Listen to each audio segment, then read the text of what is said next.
What if I were to suggest that you play a key role in the awakening world? And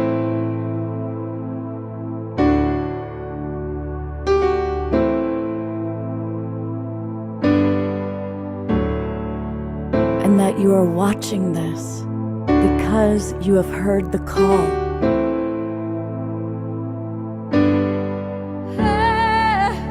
We can start right now by opening our hearts and minds.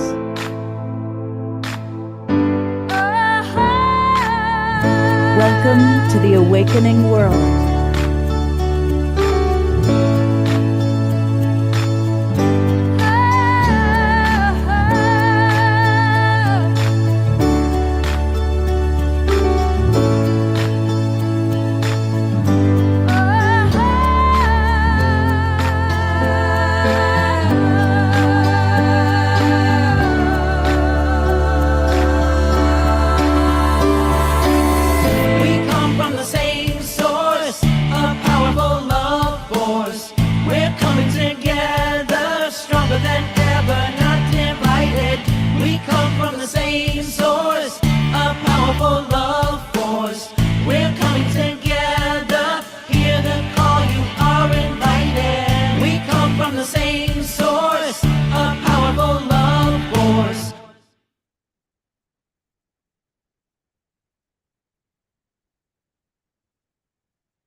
Good morning, everybody, and welcome to the Awakening World. I'm Love Coach Scott Thomas. The Awakening World, that's our title. And what's happening is there is a new paradigm being birthed. And, you know, birth is messy, and there's a reason they call it labor pains. So, yeah, there's a lot of challenging things going on in the world right now. But there's also a lot of wonderful things going on. And what I'm really excited about in tonight's show is you're going to be meeting, ironically, mostly women who are really helping to usher in this new earth, this awakening world. I think there's a big part of this is the rise of the divine feminine. The masculine has been running things for a long time and has not done a very good job of things. So it's time to really turn it over to the women. And we're going to meet some of the amazing women tonight that are really making a difference in the world. So let me show you who we've got with us. Dr. Kat Lewis is back.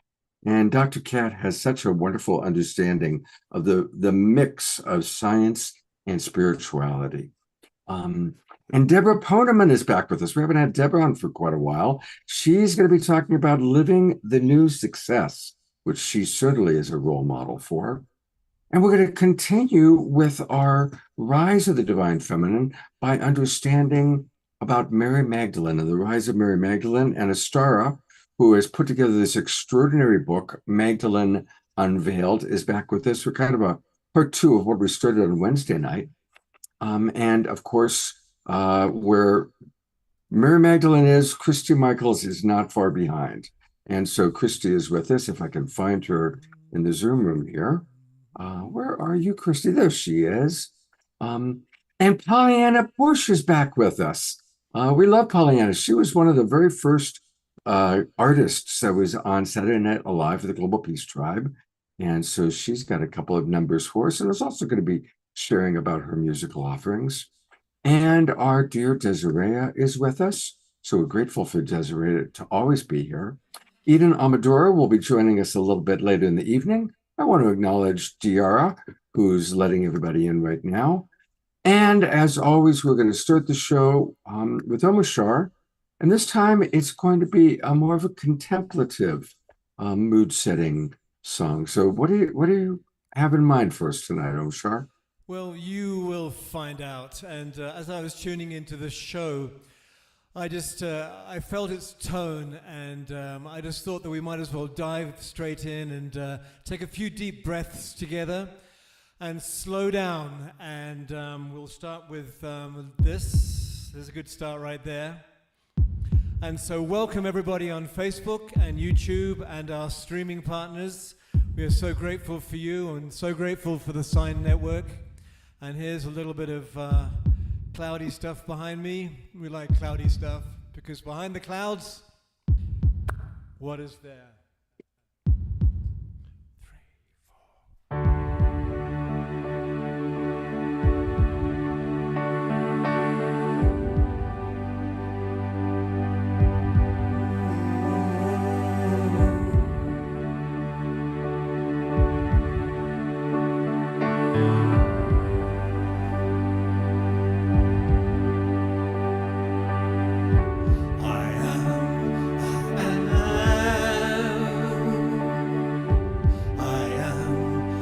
Love inside us all.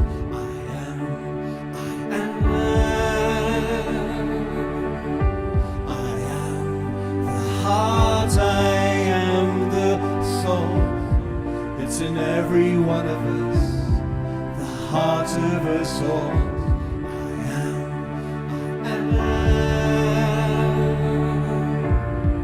It's the driving force of us, the way of the universe.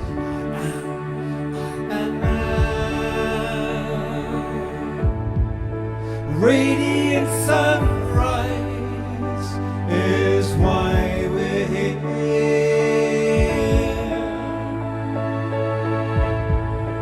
Heart streaming light into our atmosphere, where life is dear and love will free us.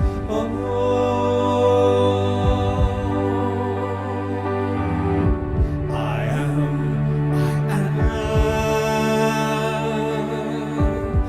am the trees, I am the soil.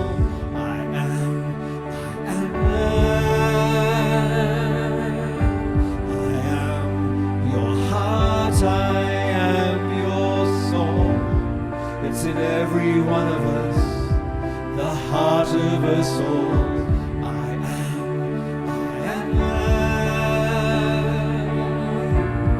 It's the driving force of us, the way of the universe.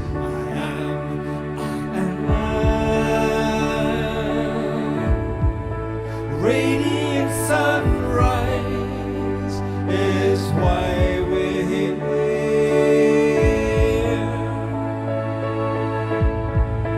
Heart streaming light into our atmosphere, where life is dear and love will free us.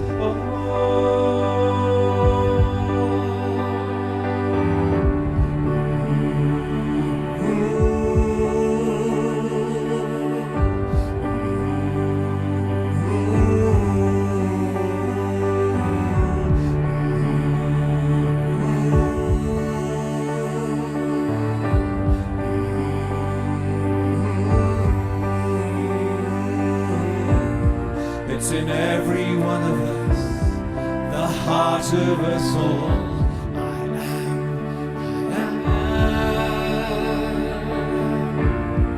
It's the driving force of us, the way of the universe.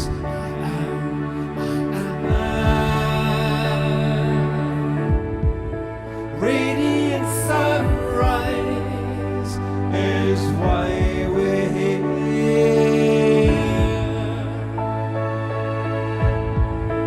Heart streaming light into our atmosphere, where life is dear and love will free us.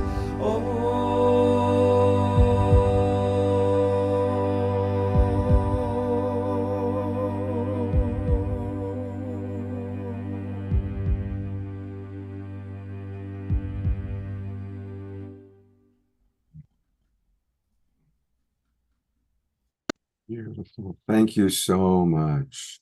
Gonna put a gallery view. Let's all give a tweet. Thank you so much, Omashar. You're welcome.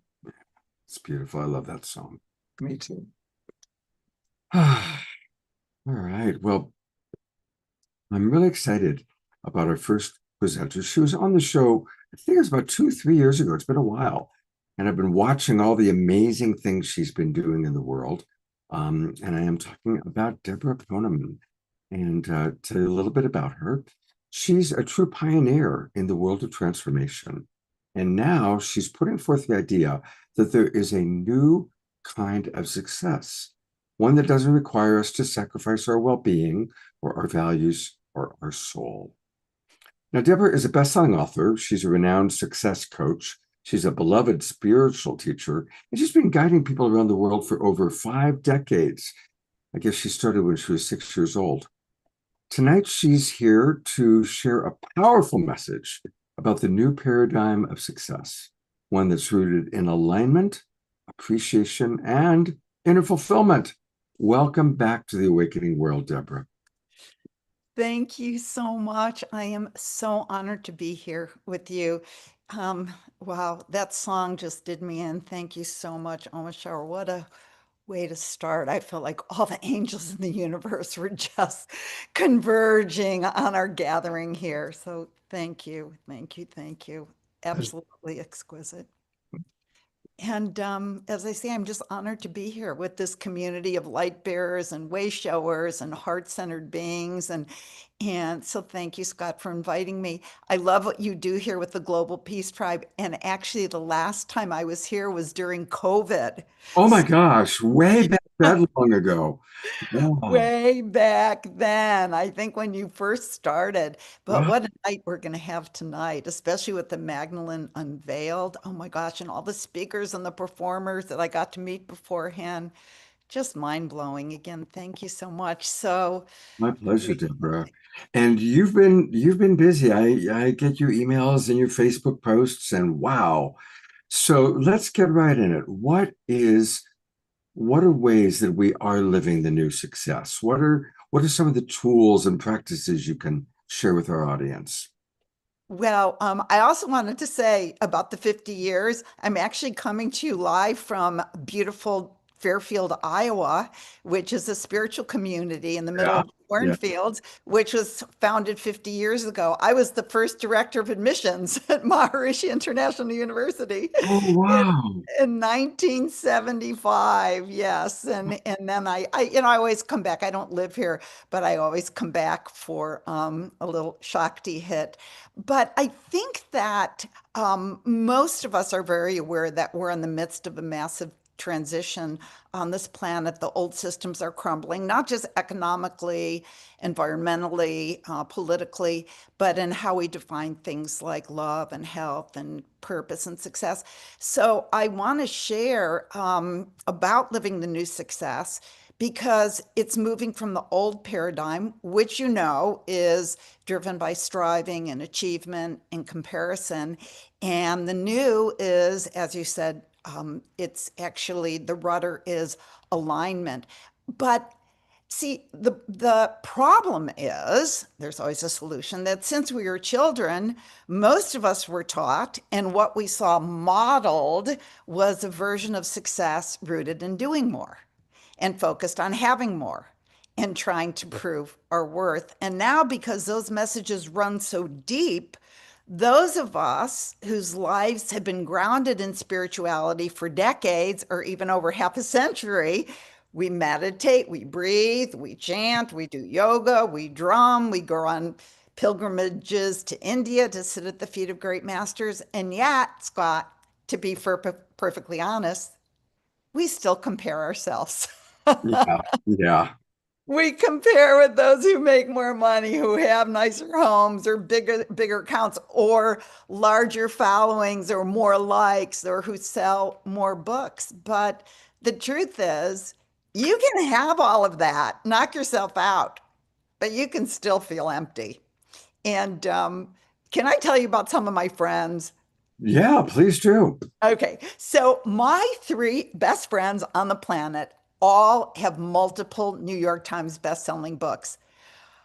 But I am telling you, they still think they aren't enough because that's what the old success tells us. In fact, I have a friend who is a tremendous success in the transformation space. And just 2 days ago, I invited her to be on a panel with me.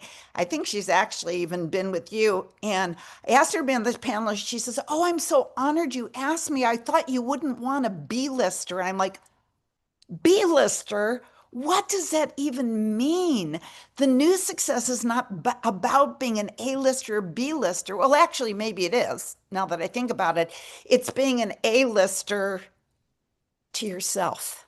Mhm. It's being about an A-lister to your God. And one of my favorite stories, and she tells this, so it's not like I'm betraying a confidence, is about our mutual dear friend Marcy Shimoff.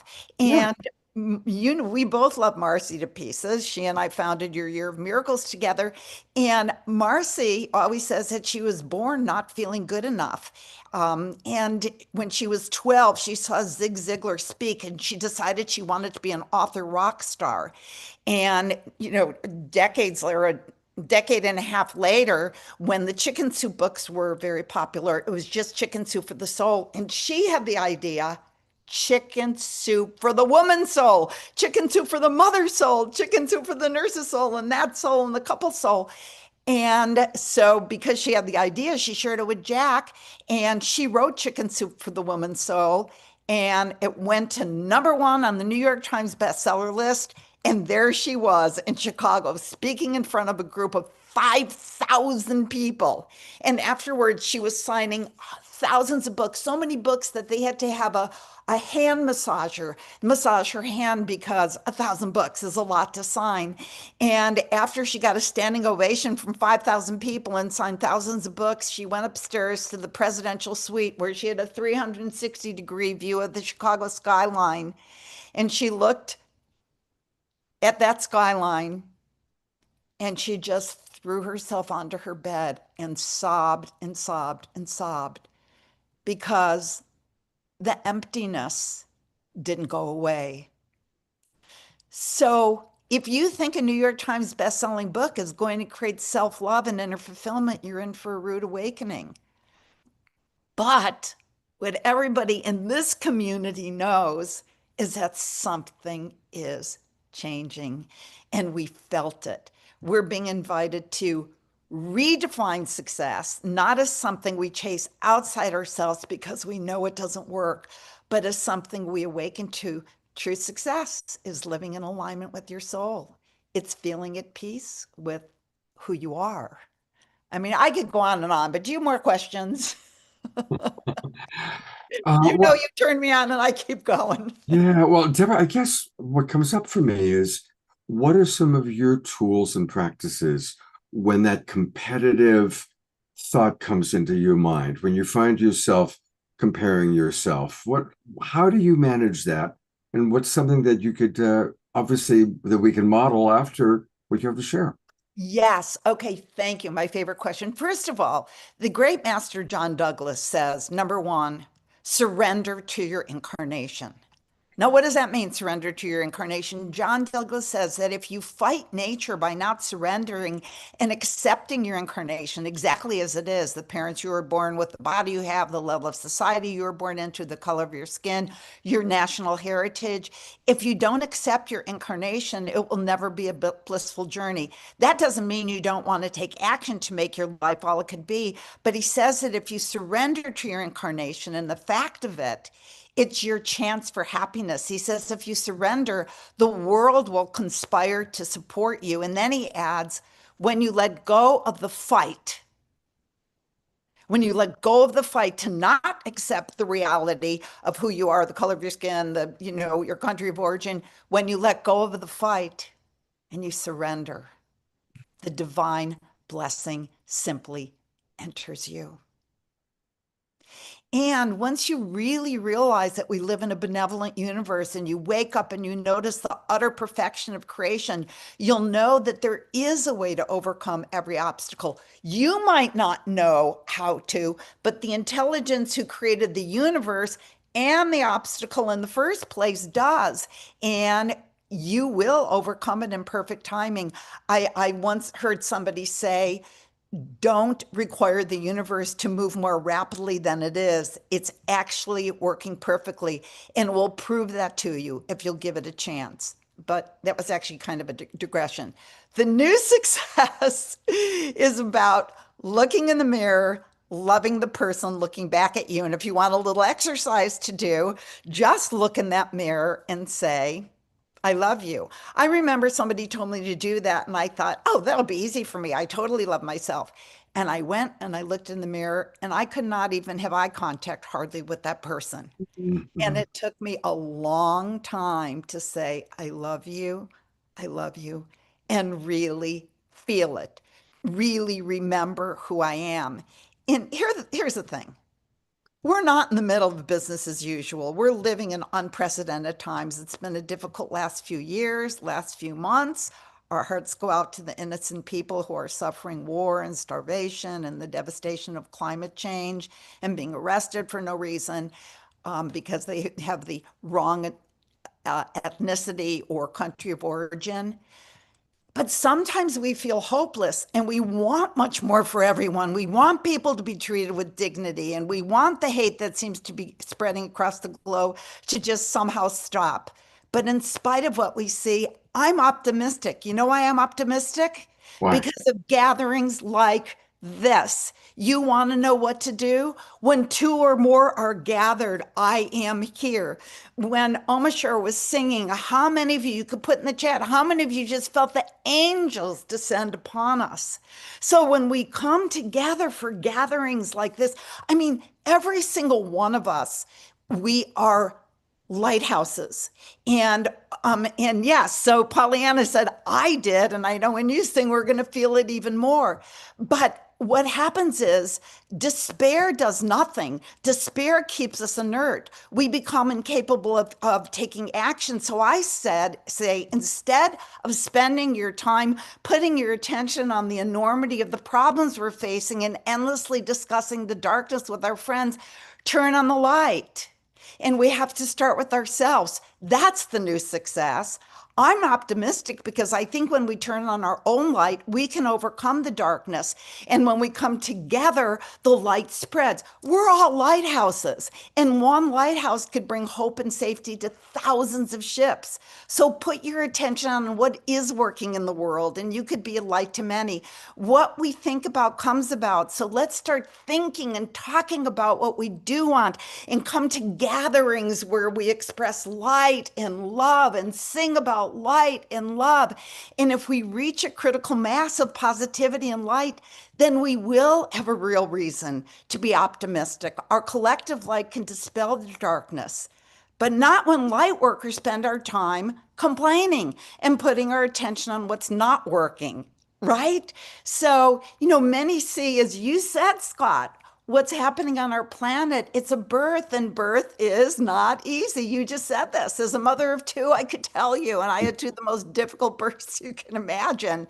But I think that we're in the hardest part of labor, but we don't say, well, this is really hard. I'll just keep the baby inside. No, we have to keep pushing together until we give birth to a just, loving, healthy, peaceful world. And if you're feeling like, I agree, I want to play my part, here's another thing we could do. If you don't know what your part is, come to gatherings like this, watch if you're complaining or if you're putting on your attention on what's good in the world. And the other thing that you could do is turn to a resource that you seldom use, and that is your highest knowing. Because most people, when they have a question about their lives, they go outside themselves for answers. They ask their friends, they ask their mom, they ask their guru, they ask their astrologer, they ask their psychic, but they don't ask themselves. You have to ask your higher self, how can I be the best contribution to the world? And your higher self will give you the answer. People say, oh, Neil Donald Walsh got messages from God. I mean, do you think God only speaks to Neil Donald Walsh? I mean, he's a great guy. But God speaks, and that's a God of your understanding, to all of us at every moment. But Neil sat down and wrote out the answer at his typewriter. So if you're feeling despair and you don't know how to contribute at this time or what direction to take in your life, sit down at your keyboard. As a matter of fact, let's do it right now. Write down the question. How can I fulfill my reason for being here? Write it down. How can I fulfill my reason for being here and be of real service to the planet? How can I fulfill my reason for being here and be of real service to the planet? Somebody could write that in the chat. So write that down and then close your eyes. Close your eyes. All right, so let's take a minute. I'm going to count it. Let's have a minute of silence Silence. to really allow that question to be answered for each person. Yes, inside. How can I fulfill my reason for being here and be of real service to the planet? Put that question in your heart.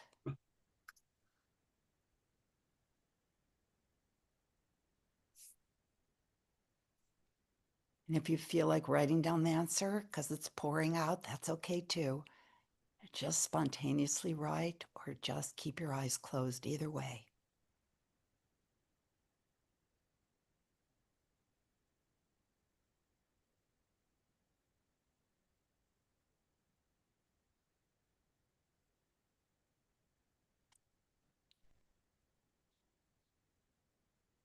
Yes, and now write your answer And in the chat.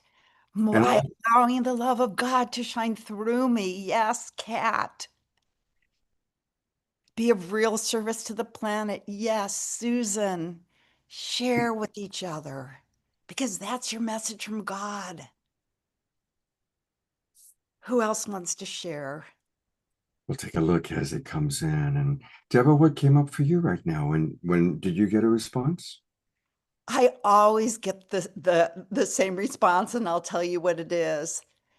The response that I get is to be grateful at every single moment. You know, Scott, people say, you know, I love doing this. I actually sit for guidance very often where I just spontaneously write the answer. I write down a question, and just like Neil Donald Walsh, I write down the answer. I call it sitting for guidance. But, people say, well, I pray, I pray for climate change to get under control. I pray that our leaders will act from a place of love and kindness. And prayer is good too. But one of my favorite quotes from the New Testament is faith without action is worthless. So whatever you got, now what we have to do, we got our answer. And now we have to act on it. I mean, when someone's house is burning down, you could pray for their hearts to be at peace with their loss when it's burning, but you don't just stand there and hold hands and sing kumbaya. You Yeah. call the fire department, you get the people out, you save the dog, you put blankets around the shoulders of the shivering. You have to take action. And right now, the house is on fire. Yeah. And so, what we have to do, whatever answer came to you in the sacred space, beautiful that you got the answer, and now take action. And you know the benefit of taking action? Not only do you help the people whose house is burning, and like I say, the house is burning, but you feel good about yourself. A lot of people are in despair right now. And if you want to get out of that despair, if you want to get out of that depression, there's nothing that will pull you out of hopelessness more than contribution. In the Torah, which contains the first 5 books of the Hebrew Bible, it said that the most powerful prayers are those prayers that we pray for others. Yeah. And it's the first secret to living the new success. It's contribution. When you contribute, it's been scientifically proven that it increases oxytocin, the feel-good hormone. So you spread that good feeling, and then it ripples out into the planet instead of rippling out hopelessness. You volunteer, you do a round of act of kindness, you join a prayer circle, you drive your elderly neighbor to a doctor appointment, you bring hot meals to people living in tents in the middle of winter, or even donating to a charity that's helping refugees. It makes you happier. It increases your self love. It makes you feel successful. Write in the chat if when you do a random act of kindness, be honest, you feel really good about yourself. Absolutely. Deborah, I want to take a moment to read some of the responses that had come in so we can include our audience. Pam wrote, and so this is the question that we asked, keeping an open heart to allow in more love. Dr. Laura wrote, I got sing and help others heal. Mm. Pollyanna I love this one. I love all of them. Polana wrote, "Be the love song, the song nerd, singing my love songs to the world." And Songbird. and Songbird. Songbird. Not songbird. songbird. There was a typo. Well, I thought, listen, I'm a relationship nerd, I so could be a nerd too, a song nerd. no, I we it. love nerds. We love nerds. DR wrote, "Sing, pray, love." And continuing on, Mara wrote, "Love and compassion."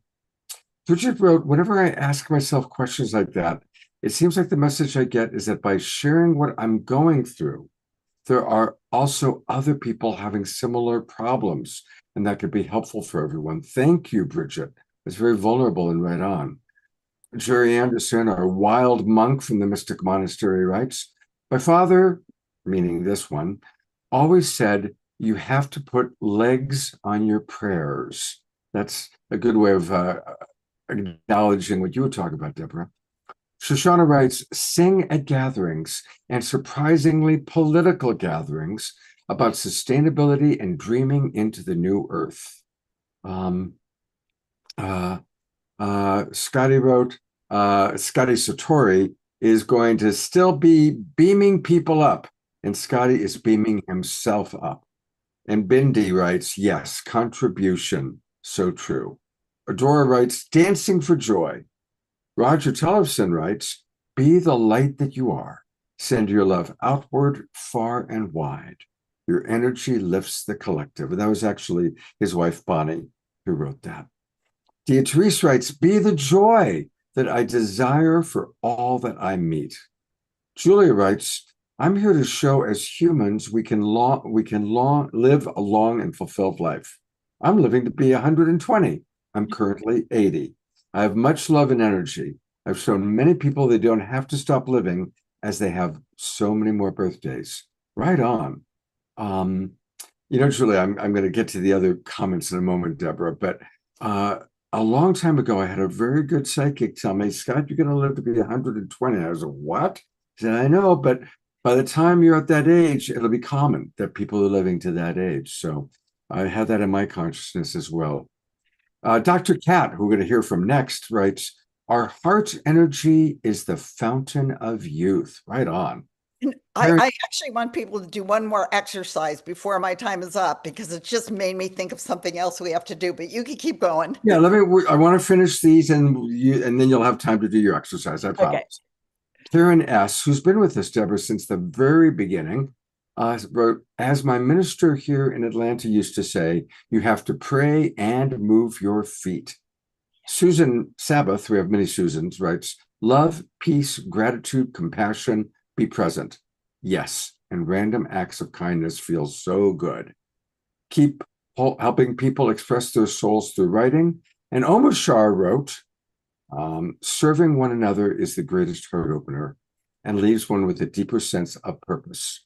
And DR writes, "I could feel the field rising with each entry being read." Shoshana writes, "Thank you for this chalice of reflection, Deborah Boneman." And finally, Karen writes, "I know that the work I'm doing with a particular group is part of what I'm here to do. I'm also here to use my voice for healing." So thank you for all those wonderful reflections. And Deborah, I'm going to turn it over to you for what you want to take people through next. Next, it just made me think of this because you asked me the message that I got, and the message I got is always to see the gift in every moment of every day. Think about that. Even the most what we think are bleak circumstances, still say, "Thank you, God," to the God of your understanding for the good and the seeming bad, because when you do, the gift, even in the seeming bad, will be revealed to you. If you're like, "Oh, this is so terrible," you get all contracted. "Oh, how could this be?" But if you say, "Thank you, God," the gift will be revealed to you, and there's always a gift. And write in the chat, yes, if in your life you have the experience of what looked like the worst thing turned out to be a gift, because I know I'm going to write yes right now because that happened to me more than one time, divorce and this and this and this.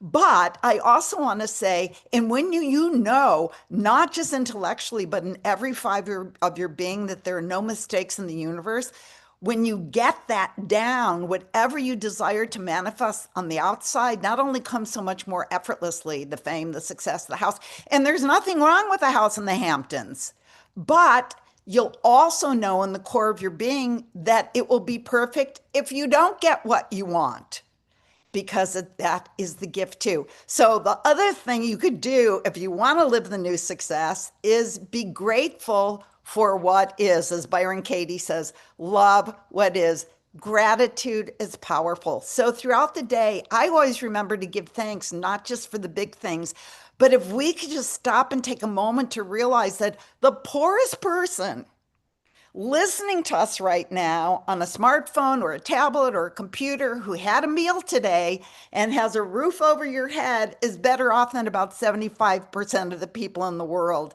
I mean, do you realize how lucky we are that we get to flush a toilet? I mean, they really, or turn a handle and hot water comes out and the other handle and cold water comes out. I do volunteer work in Haiti, and in one village I work in Deuxième Plain, there is one water spigot, one, for an entire village of hundreds and hundreds of people to cook and drink and bathe in. And then they're better off than the people in villages down the road when there isn't even a spigot. They get the water from a filthy river. So give thanks when you click a button on your wall and you have cool air in the summer and heat in the winter. Right? So, what I would like people to do right now is to just give thanks. Write down the things in the chat that you are so grateful for, because we will even lift this vibration higher than it is already, for the trees, for the flowers. People in, the desert in Africa, they can't look out and see trees and flowers and pick up their water bottle and drink water. So, right, thank you for air conditioning.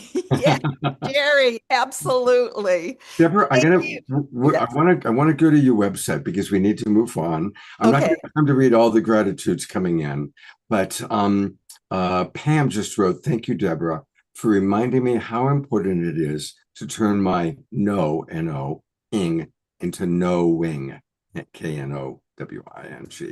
So, of course, it's just a little homeopathic dose of the wonderful energy that Deborah Poneman provides.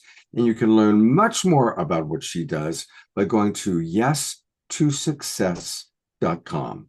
Yes2success.com. Definitely put in your email address, which I'm doing right now, and your name, so you can get instant access to her ebook, The 5 Secrets to a Life of True Success. Boom, it just arrived. I put in my name and it arrived. So that's a wonderful, wonderful gift. And thank you, Scott, for making me see that my effective communications course is over. So don't go there. But yes, put in your name for my free gift, which is the 5 Secrets to a Life of True Success. Beautiful. And I know you've got something else coming up that you're going to post on Monday. Do you want to describe it? That day, that is going to change, because I am giving a course which is called The Art of True Success. How to create infinite sex. So that would be good too. That would sell. Infinite sex. Right. In business and in life. And it's a new course, because a lot of people, when they hear the name of my company is Yes to Success, they think it's going to be business success. And it is, but it's enlightened business, and also just how to create your ultimate life. This is just the tippity tip of the iceberg. But if you download my ebook, then I'll send you the information about the course that's coming up, or it will be up on Monday. Great. Deborah, thank you so much. I know you're on the East Coast. You're in Fairfield right now. Right, yeah, right. So, but I think you have a dinner plan or something. So thank you for being with us and kicking our show off to a wonderful start. And we're not going to wait 4 years for the next time for you to come back. Okay? Please don't. I love what you create, and I'm like really, like, I'm wound up because the energy is so beautiful. Meeting the speakers and the singers, and I am going to stay for a while. Okay, good. I have a while. I don't want to. Well, you're in for a treat, because Pollyanna Bush is next. And we love Pollyanna. She, was one of our original artists. Big thanks to Deborah Giusti, who introduced me to Pollyanna.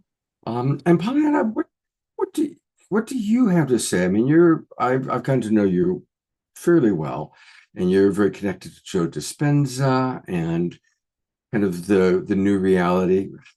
What's Yeah. your fear like? What are you seeing happening in our world? Well, first of all, Deborah, thank you so much. I feel like we are complete soul sisters. You're speaking my language, and I love that in terms of um, what is it that, to be the powerful creator that we are. And that's what I see people embodying more and more, is stepping into the truth of it, and actually being it. So I have a community of folks that I hang out, and that's the conversation. What are you creating? What is alive in you, and who are you being in the world, and what are you grateful for? And to wake up every day with that particular point of view. In the morning, it's like, oh, thank you. I'm breathing. My lungs are working. My heart is beating. And good job, skin. And, it's just to constantly be applauding and reaffirming what is working. Because absolutely, it can be easy to get distracted by that's not working, that's not working. And it's not that we're going to pretend or bypass in that sense. It's just okay, that gets to exist too, and what version of myself do I want to be? How do I want to show up?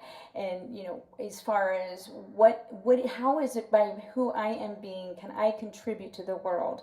And that's already been spoken in terms of what really lights us up. And so I think that's what it is. And I see people stepping into their power, owning that they are responsible for their life and their experience.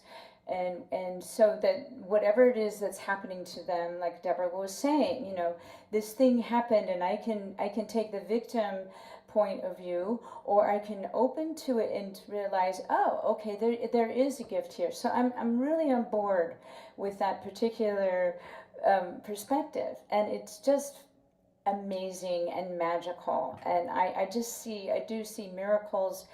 I experience miracles daily in my life by being that and be in the world and being that way. And then I also, it's rubbing off, on the people around me. It's rubbing off on my son, and he's so cute. He's like, you have me talking about energy, and he's meditating with me now. And it's just it's beautiful that what I see is when people are being their true authentic self and allowing their loving nature, their essence of who they really are, and that they are, unapologetically just being that it starts to ripple out, and people are moved by it, but people are touched by it.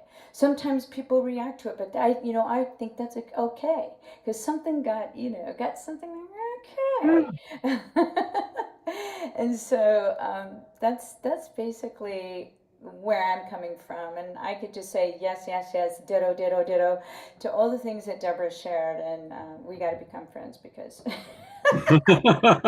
That happens so much on this show. People Yeah. meet each other on the show, that are like-minded. So that's one of the wonderful things that's come out of this. Yes, and I so appreciate you inviting me back, Scott. It's so Yeah. wonderful to be here, and it's amazing that you continue to do this. It's such a contribution that you have and that you give. It's amazing. It's funny when Deborah Juicy and I first started doing it, we really thought it was going to be for like 4 to 6 weeks. It was like, okay, well, there's this social distancing thing going on, and we're all stuck at home on Saturday night. So, let's get together online. And really, we thought it would be like, we started it the first week of April. I thought it would be done in 6 to 8 weeks. Here we are, 5.5 years later, still doing it. So Yeah, it's that's pretty cool. phenomenal. It's pretty cool. And one of the things that makes your show so unique is we'll have a great presenter like Deborah, and then we'll have a great musical artist like Pollyanna. So Well, I think it was definitely divinely timed in terms for me to go right after Deborah because of what the message that you were giving, Deborah. And this song speaks so much to, it is the message of do what you came here to do.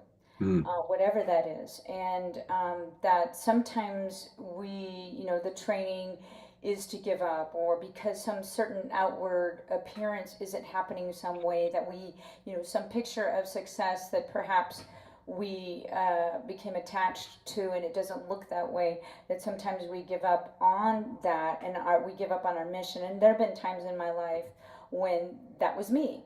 And so this song is particularly was to myself, and then it was to the daughters, and then it was it's to everyone, and it's a letter from the universe. So it's basically the universe in the feminine, the divine feminine speaking to me, and I offer this song as my gift. This is my way of contributing, which I said, I guess, the love songbird singing my love songs to the world. So enjoy.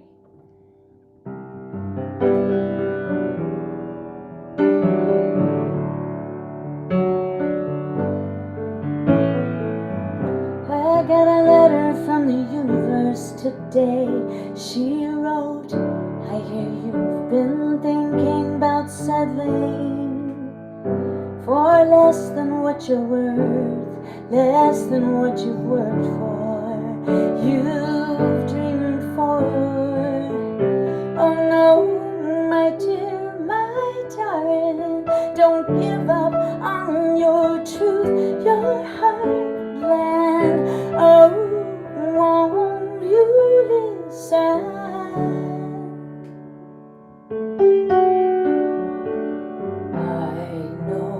That you need to feel more support from me, so let your tears fall. Come, sit with me for a while and breathe. Child, feel my hand upon your back to help you get back on track, to live the highest high for your life, to shine your brightest light, your diamond light.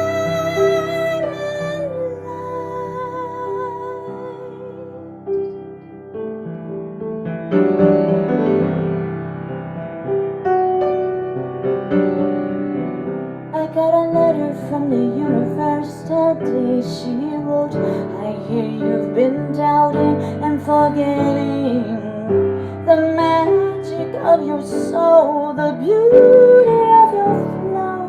These things you need to know. Oh, my dear, my darling, don't give up on your gifts, your blessings. Oh, while you listen,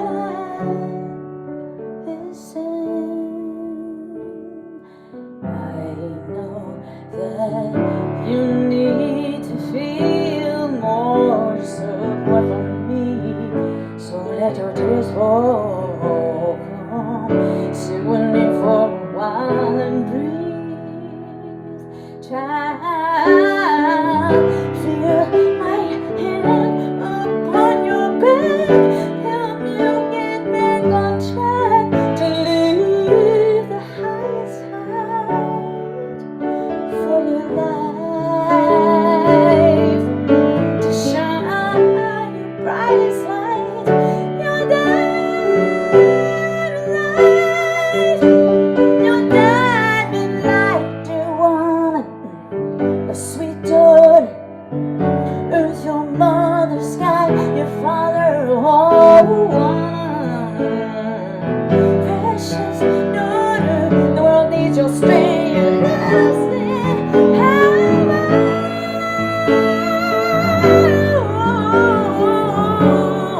Your lucid power.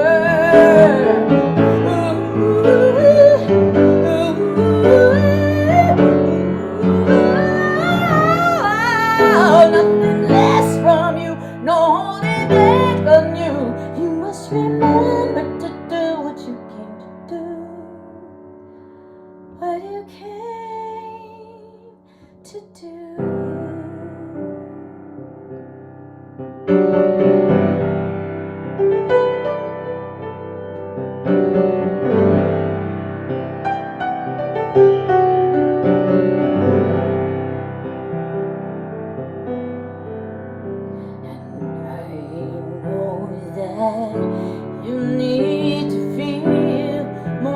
Support from me, so let your tears consume me for a while.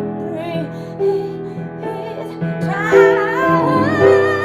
feel my head upon your back, help you get back on track to feel the finest light, to love and be fully alive, to shine your brightest light.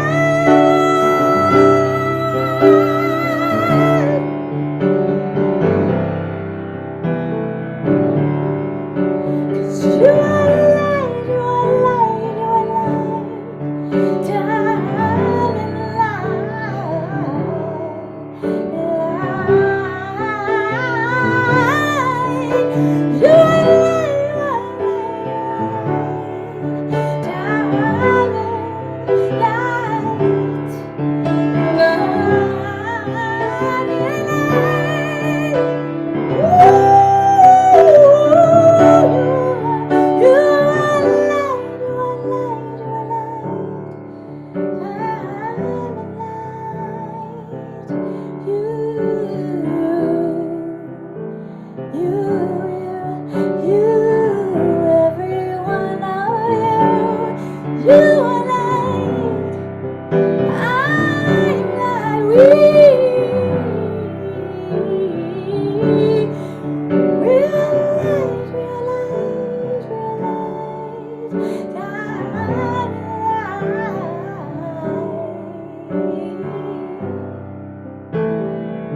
I got a letter from the universe today.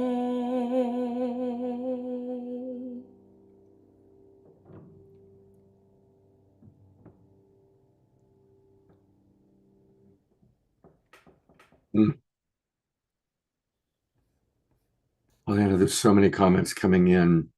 Tia Therese writes, "Oh my God, I remember how your voice sends me. Pollyanna, you are a universal love." DR writes, "Soul song." Star writes, "Amazingly beautiful, Pollyanna." DR writes, "Chills." Um, uh, Sylvia writes, "You are soul sister." More comments coming in. People are just really, really enjoying what you shared. Thank you. Yeah. Thank you. I feel you all. I feel you. I feel you with me, and that your presence makes the music come alive. It's it's a combination. It's a reciprocal. It's a co-creation. So these songs come alive when you receive and you let your heart drink it in. Thank you. So, thank you so much. I want to point out a couple things. Pollyanna is going to be back with a special song to kick off kind of our Mary Magdalene part of the show. But for all of our friends in the Bay Area, you can see her live. Now, it is the same night that we do a Saturday Night Alive, but you are all, I will grant you a dispensation. You can watch the recording. Go see her live in Berkeley. Saturday night, August 16th. So that'll be 3 weeks from tonight, I believe. And that's going to be amazing. Anything you want to share with us about that particular event, Polly? Yeah, it's a very special hybrid of the parts of me that I have the singer-songwriter part of me that is very alive and I love to share my songs. And in fact, this song that I just did, I have this added sections, these codas, at the end of my song where I invite people to sing with me and in harmony. And the singers that are on this gig are just phenomenal singers. And like Dave Worm, he's been singing with Bobby McFerrin and still does for forever. And so we create this orchestra of voices. It's voicestra. It's voice orchestra. And so I'm putting together my love of singer-songwriter, me, performer, me, and a facilitator, me, circle song facilitator, and also speaking to folks in terms of inviting them. It's like what we're doing here, right? Where we're inviting folks to not just be,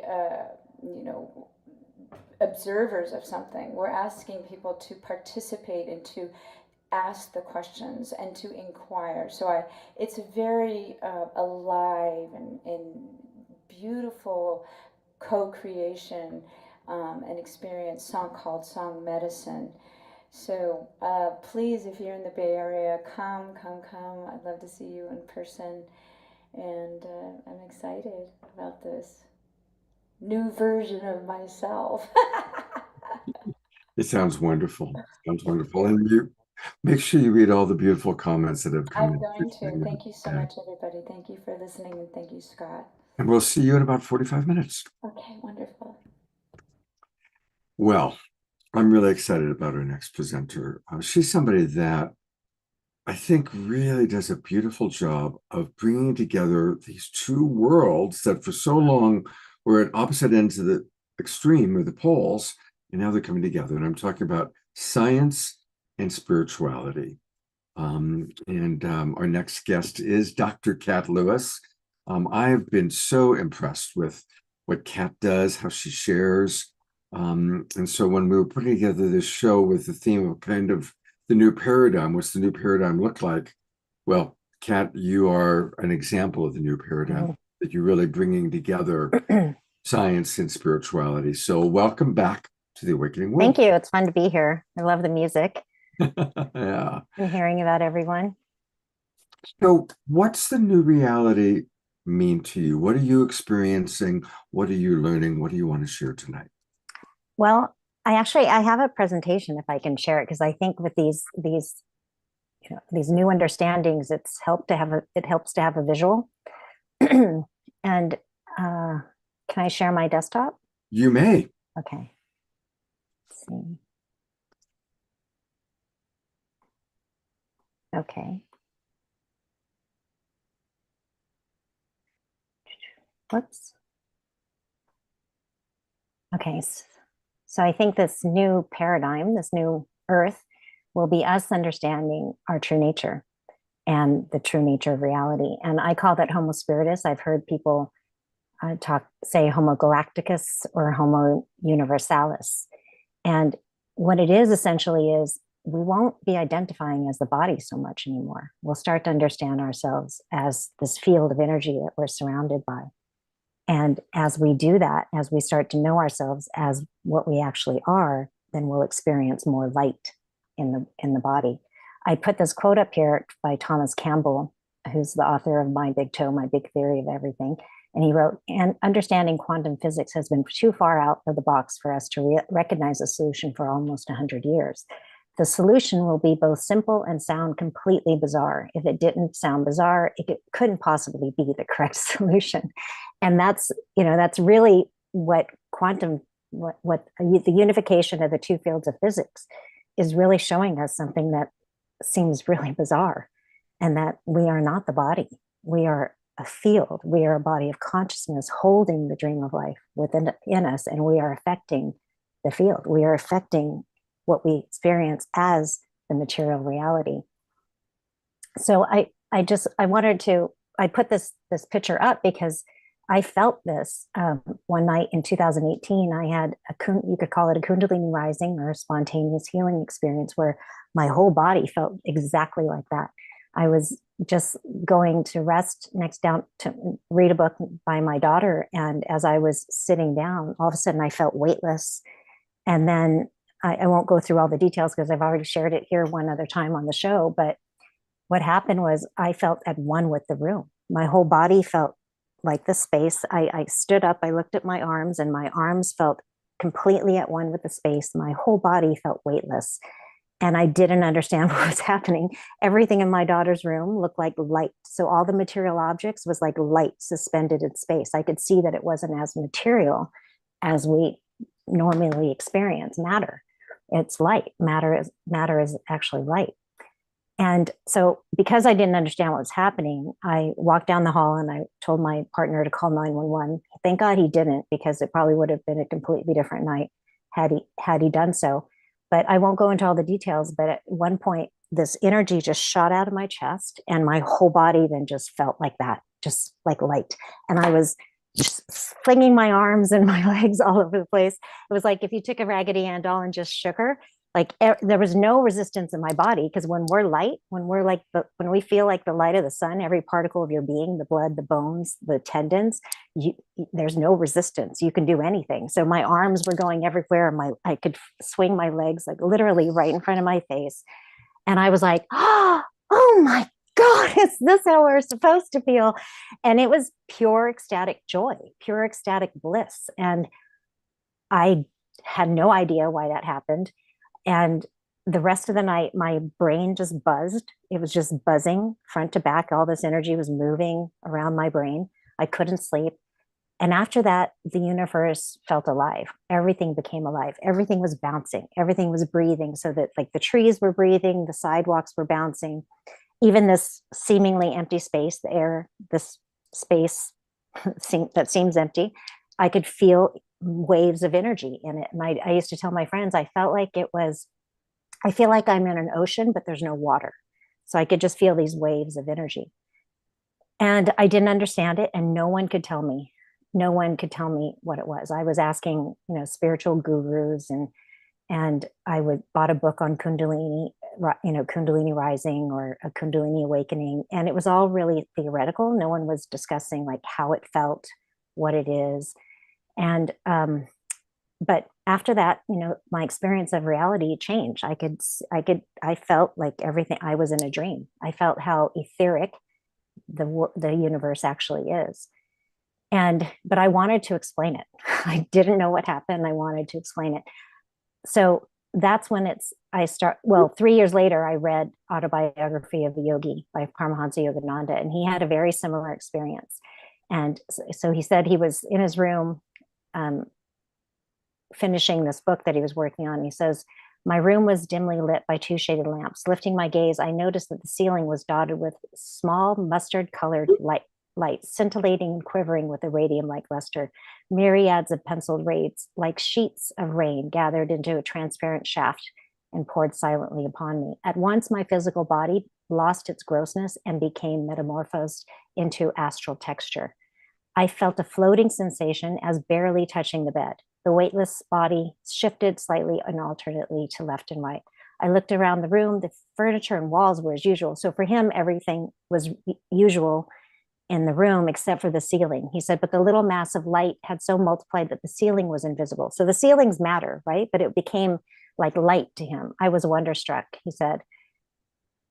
And then he heard this voice say, this is the cosmic motion picture mechanism. A voice spoke as from within the light, shedding its beam of light, of white screen, shedding its beam on the white screen of your bed sheets. It is producing the picture of your body. Behold, your form is nothing but light. And then he said he gazed at his arms. And that's exactly what I did. So I got a kick out of this when I read it. He said, I gazed at my arms and moved them back and forth, yet could not feel their weight. And that's what I did. I held them up, I looked at them, but they felt completely at one with the space. An ecstatic joy overwhelmed me, this cosmic stem of light blossoming as my body seemed a divine replica of the light beams streaming out of the projection booth in a cinema house and manifesting as a picture on the screen. And that's what I used to tell my friends too. Before I read this, I said, it's like, when you're in the movie theater and you look up above your head and you see the projector light shining through the film. And if you looked above your head, all the the light would be suspended in space of what was on the film strip, right? Before it hit the screen. And that's what I said, my daughter's room, everything looked like light. So he said, my realization deepened. The essence of objects is light. And that's what our science is telling us too. So I wanted to understand this, and I wanted to be able to explain it to people in a way that made sense. And so basically that experience, without me really knowing, it launched me into the greatest inquiry of my life. And this became my purpose. So since then, I've devoted myself to understanding the mechanics behind these miracles. And that's how I discovered the spiritual heart, also not knowing that that's was going to be related, but I brought my attention deep within my heart and spent years doing that. A few hours a day and really studying the nature of reality. And eventually that feeling of everything bouncing and my body feeling like light dissipated. It wasn't there anymore. And what I came to realize is that I needed to understand who I am and what reality is in order to stay in that state. Because how we feel, how the physical body feels is dependent on what we believe about ourselves and the physical world. So as I learned more and more about what reality was, I started to experience this again. And now it's a constant. So I'll explain. So I later then discovered the unified field science of Nassim Haramein and the science of biophysicist William Brown at the International Space Federation. And this work really helped me integrate what I learned from Vedic science or Vedanta, which is the science of consciousness, which I'll talk about in just a moment, and what I was experiencing as bringing my attention deep within the heart. And so I think Deborah will like this. Maharishi Mahesh Yogi was famous for saying that spirituality has been shrouded in the garb of mysticism. And I love this because that's what I want to do, is unshroud the garb of mysticism. Right? If we can explain this, we can explain our experience in reality as, we can explain it using science. So it becomes less woo-woo. We can start to really understand what's happening. So we've basically been misunderstanding reality. And people like to say, oh, we were lied to, but if I don't look at it that way. I look at it as they didn't know. Because believe me, if people really understood what this reality is, they would not lie. So we've been misunderstanding reality. This is one of the biggest misunderstandings in spirituality, is the belief that the physical world is mundane and separate from the spiritual. But this physical world that we experience is really light. It's really the spiritual made manifest. It's just a slightly lower vibration. And when we start to understand who we are and what reality actually is, that raises out not only the vibration within the physical body, but outside too. So that's when everything starts to feel more etheric, more like a dream. So we were taught that God was somewhere out there. We didn't realize it's right here, right now. It's actually what's creating us. This energy, we have to re-understand what the word God means or what source is. Right? So we were taught that source was out there somewhere, but no, it's actually here, right here, this empty, seemingly empty space that we exist in that is creating the physical body is source, is God. So the science is showing us that. So science isn't replacing spirituality, it's revealing it. So what I'm going to present is a combination of science of consciousness, what the masters, specifically the life and teachings of the masters of the Far East. These are great books. It's a 6-volume set that was written in the late 1800s, or written in the early 1900s, about an expedition that was done in the late 1800s about these scientists that went to study the masters in the Far East. So people who were living for hundreds of years, people who could walk on water, people who could manifest food right in front of them instantly. They were in the Himalayas and it was 40 degrees below zero and there was no source of heat, but there was heat. There was no source of light, but there was light. So it was about their experience with them and what their teachings are. And their teachings are really in alignment with what Unified Physics by Nassim Haramein is showing us. And so in the book, it says science becomes the golden thread upon which the pearls are strung, talking about a time when we'd start to really understand what reality is, that we are in the mind of the universe and it is creating us in every moment. And we can actually have a relationship with it. So it's not just some esoteric idea and something you have to experience, you get to experience when you leave here. No, you can experience it now. And I think that's what the new earth is going to be about. Okay. So this information is no longer just for saints and sages. It's for all of us to understand who we truly are. And modern science will accelerate this process. So here's a video I wanted to share so that you can have a good idea of what I'm talking about in the next slides coming up. Hold on, let me share my,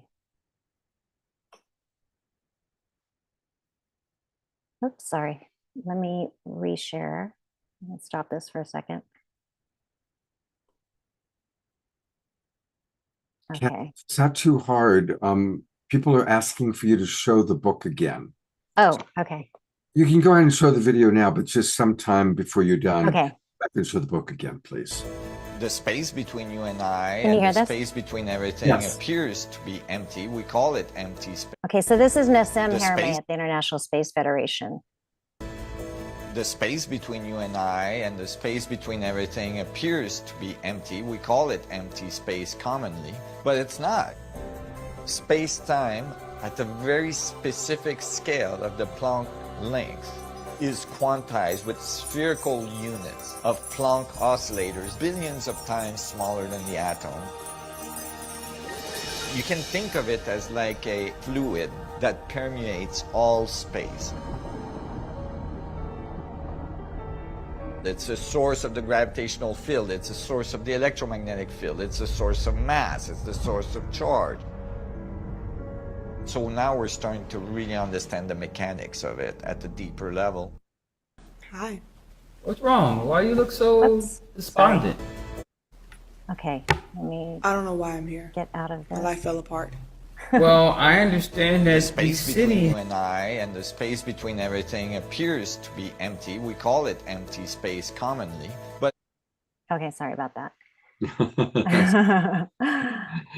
Okay, so, and I want to share what the life and teachings, again, in the Masters of the Far East, Life and Teachings of Masters of the Far East, written in the early 1900s. This is what they say: the vast sea of God's creative, unlimited, moving space is crystal clear. Yet it is completely full of vibrating, emanating energy, and that emanating energy is known as substance, in which all substance or elements are in soluble form. So it's a sea of potential energy. It's unmanifest or suspended in a harmonious relation, ready to respond to the call of vibratory rate that will allow them to coalesce into form. So you saw how those little tiny units were coming together. When they come together, what they're doing is they start to create matter. So the physical objects we see are those tiny units of light creating matter. Okay, so they're ready to respond to the call of vibratory rate that will allow them to coalesce to form when the proper vibratory influence is set up through the thoughts of the human unit. We are influencing this field, cooperating with the whole. The elements have no other course. They rush in and fill the mold set by the desire. This is absolutely law, and none can stay its true course.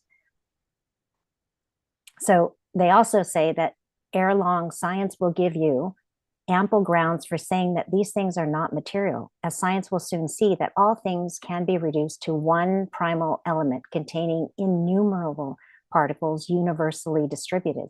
That's what Nassim is showing, responding to vibratory influence in all in perfect and absolute equilibrium or balance. So this seemingly empty space that we live in is filled with these tiny units of light, energy, vibrating units of energy. We don't directly experience them in our normal state of being.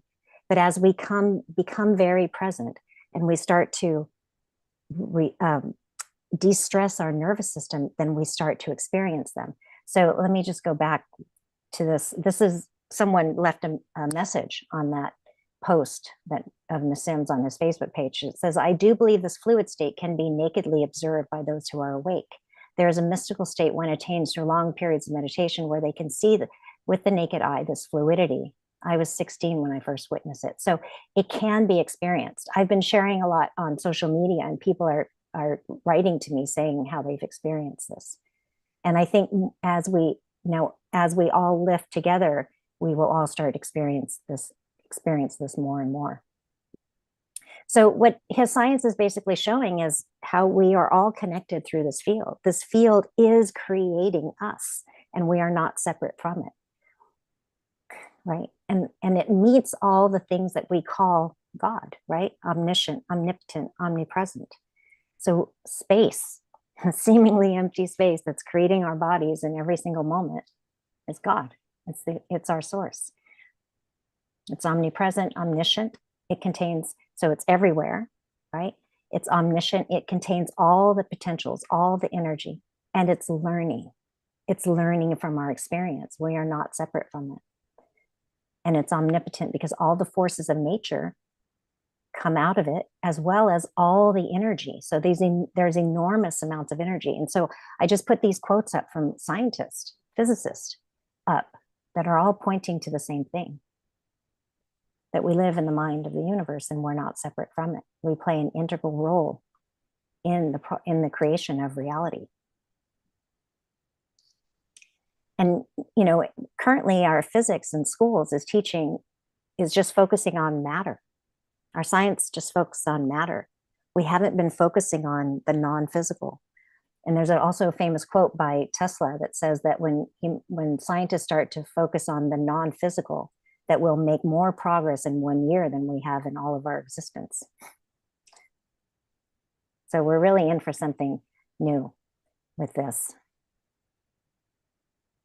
So this is just to show you that in 1 sugar cube volume of this seemingly empty space is 10 to the 93 grams of energy. That's a 10 with 93 zeros behind it. That's enormous. It's billions, trillions, and trillions and trillions. And so when you start taking your attention within you, you start getting access to that energy. And that energy is also information. And because it is a mind, it will start educating you. You'll start to see things differently. So the physical world is spirit made manifest for our evolution and joy, if only we would see it that way. And when we start paying attention to it, it becomes alive. So that's what happened to me. It went away for a while. I couldn't feel it. But then as I started going deep within my heart and also igniting, like actively trying to activate that light within me, I started feeling it all the time. So I just wanted to, how much time do I have, Scott? I'd have to about 5 to 7 more minutes. Okay, well, so I'll try to go through these really fast. I just wanted to talk about the process of awakening, because there really actually is a science to awakening to this truth. Okay, so we think we're the small human being in this infinite world, but we're actually this. We're the universe manifesting as this physical body into its own creation. And we don't need to die in order to experience ourselves as this. We just need to open our awareness, become aware of more of who we are, stop identifying with the physical body, and become more aware of what we actually are. Okay. So we're really going through an extraordinary time where we're realizing the deep meaning of what it is that we're experiencing. What is this empty space? What is this physical body? Why do I experience disease in the body? Why do we age? Why do we struggle? So we're learning what matter is and how the non-physical is creating the material. And so what if we aren't here to escape the physical? Like a lot of people say, they think ascension is leaving here, but it's not. Ascension is being more here. And as we become more aware of what's here, then we allow more energy in and through, and that's how we ascend. We don't ascend by escaping reality. We have to love reality in order to ascend. We have to love being here in order to ascend. So in the life and teachings of the Masters of Far East, it says the divine science of your being is to realize you are God. So we've just, a lot of people I know, there is someone here that's in my life and teachings class, Dia, who used to have a hard time saying God. And because of the work that are learning more and more, she doesn't have that problem anymore, right? So religion has done a number on the word God and made us not want to use the word, but it truly is a powerful word. So what Vedanta is, it's a science of consciousness. And what it does is, so James Schwartz says, he wrote this book called How to Attain Enlightenment. He says, Vedanta is the knowledge that ends the search for knowledge. Because when you understand this foundation of reality, the true structure of reality, and that you are this and not this physical body, then it's like waking up from a dream, right? If we don't understand this fundamental level of reality, that we are this and not the physical body, then it's like being in this perpetual dream. We don't understand that we're in a dream. So we don't really understand who and what we are, right? So what the purpose of Vedanta is to reveal to us our true identity and the true nature of reality. And Vedanta and our physics, specifically that of Nassim Haramein, is showing us that there is this fundamental reality, the unified field. It's a field of consciousness, and we are not separate from it. And it is what is then manifesting space and time, just like when we have a dream at night. When we have a dream at night, that whole dream reality is occurring inside our consciousness. And the more and more we start to understand this, we can start to experience it. So it's important because we think we're this self, this limited self, but we're really this. And as this, we're whole, we're complete, we're eternal, we're unaffected, we're always present, we're blissful, and we're powerful creators. But if we don't know that, then we feel limited and small. We feel separate from everyone and everything. We think we die, and therefore the body does die. But the body is just this energy made manifest. And if we don't know that this energy is the source of the physical body and within, right? So you saw those vibrating units of light. That light is within every single subatomic particle within your body. And you can activate it by putting your attention on it. So when we don't know that it's there, then the body just deteriorates. It dies. But when we start to shift our identity to understand ourselves as this light, we don't have to age. Okay, so I'm going to, because of time, I'm going to skip through a lot of these slides. But there is this process of awakening that I want to get to here.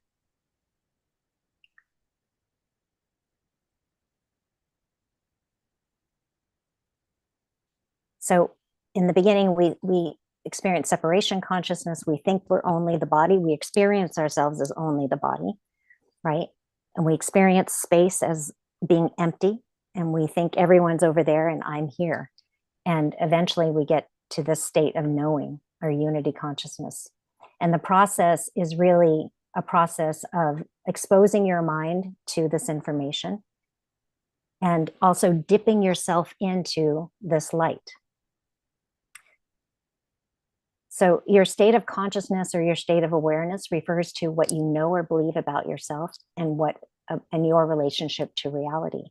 So when you don't know, so this is the 7 levels of awareness, or the 7 stages of consciousness, which was delineated by Maharishi Mahesh Yogi. And and also in Vedanta, in the science of consciousness, Vedanta. So there are basically 7 levels of human consciousness, 7 normal states of human consciousness. These are normal states, okay? Meaning they're available to everybody. So we have waking, dreaming, and sleeping. And this is what most people understand. Most people don't know more than waking, dreaming, or sleeping.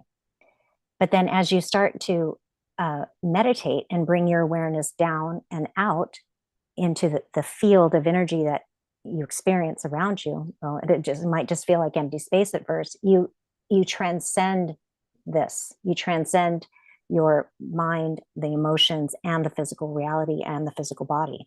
So that's a transcendent state of consciousness. So you just merge it's like you merge back into the ocean of consciousness that we exist in.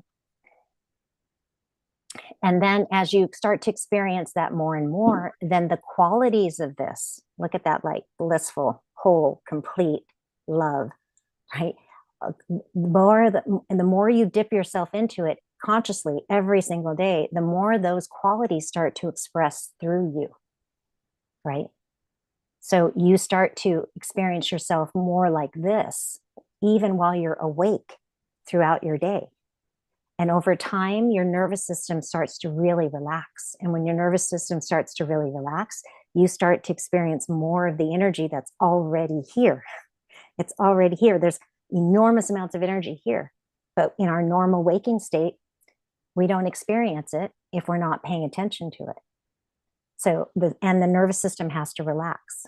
And so over time, you start to experience more of this energy. And then you progress onto these higher states of cosmic consciousness, God consciousness, and unity consciousness, which I don't have time to go into. But unity consciousness would be like experiencing yourself as everything, sort of like what happened to me that night, where I was able to experience myself as everything in the room. I was one, completely at one with everything in the room. Everything was happening inside of me.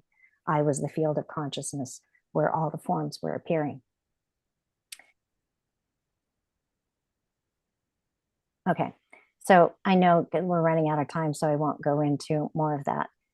But I think this will really change the way, when we start connecting more to our hearts and start moving from thinking to being, feeling this field of energy, knowing it's creating us in every single moment, more and more of those qualities will start expressing through us.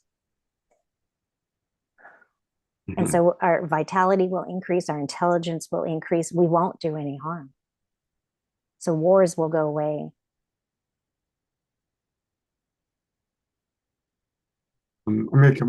Dr. Kat, I so always love what you have to share. And a few comments. I've kind of been tracking what's been going on in the chat box.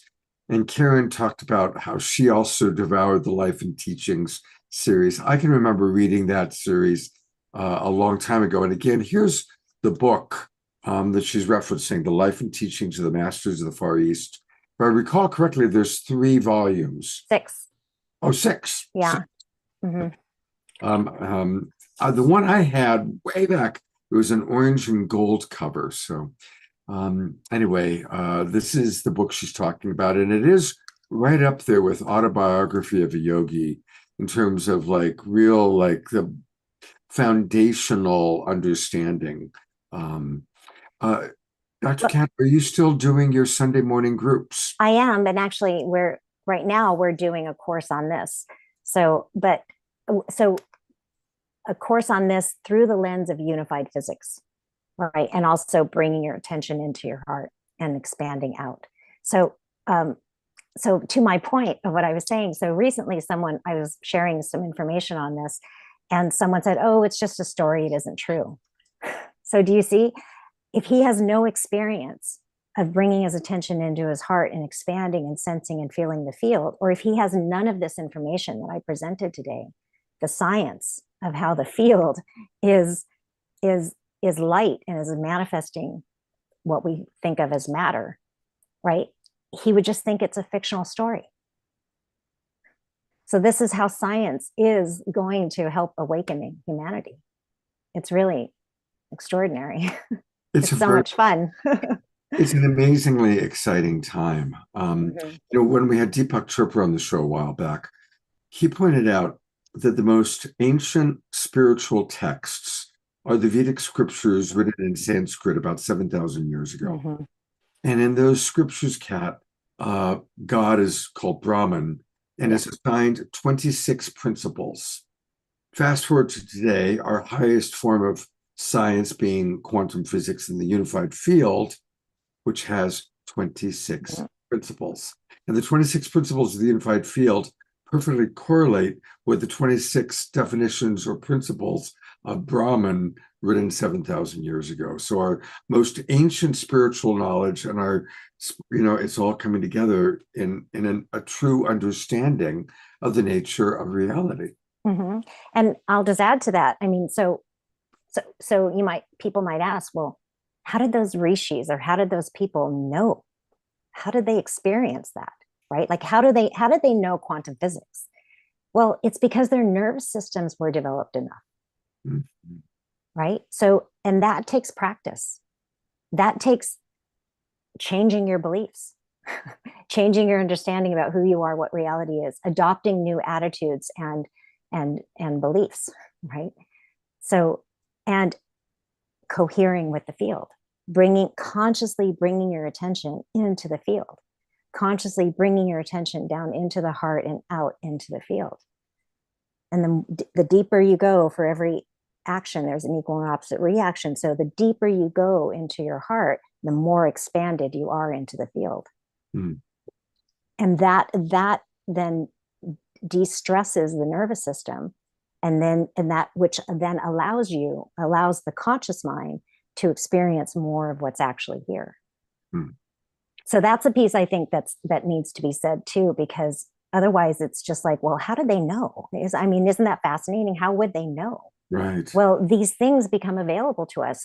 We start seeing things that are here, right? Like that woman in that text, she said she can see these little light particles.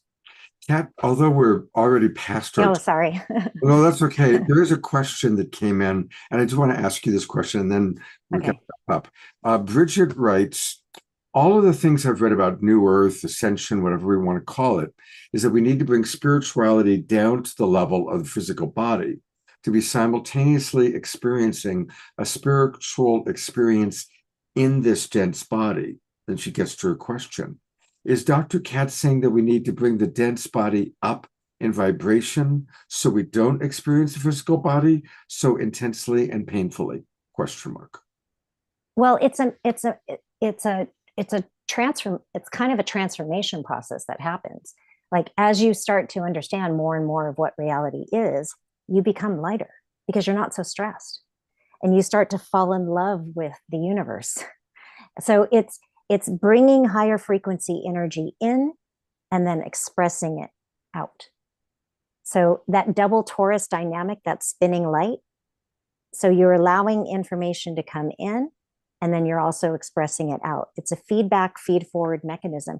And the more you can stay aligned to your heart center, that dazzling white light is there. So just put your attention on it. And the more you stay centered here, then that flow, that dynamic of your torus will just spin. And that's generating a lot of energy. You're extracting more and more energy from the field. Beautiful. Well, to discover more about Dr. Kat, go to her Linktree. You all know by now about Linktree. So go to Linktree, and then it's Dr. Kat, K-A-T, Lewis.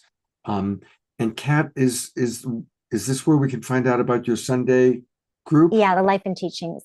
So I have another one that starts in September, or the beginning of September. We're currently in one right now, but then another one will start beginning of September. So do people have to wait till September? Is that how it works? Yeah, for the next one. Mm-hmm. Yeah. Okay. I mean, we're 4 weeks in, so you could join, but and you get all the recordings. All right. So go to her Linktree. I'll put it in the chat box one more time. A lot of people coming in, really appreciating what you're sharing. Mark Janisovsky writes, I'm in perfect resonance with what Kat is saying. I find respite in nature and also great art.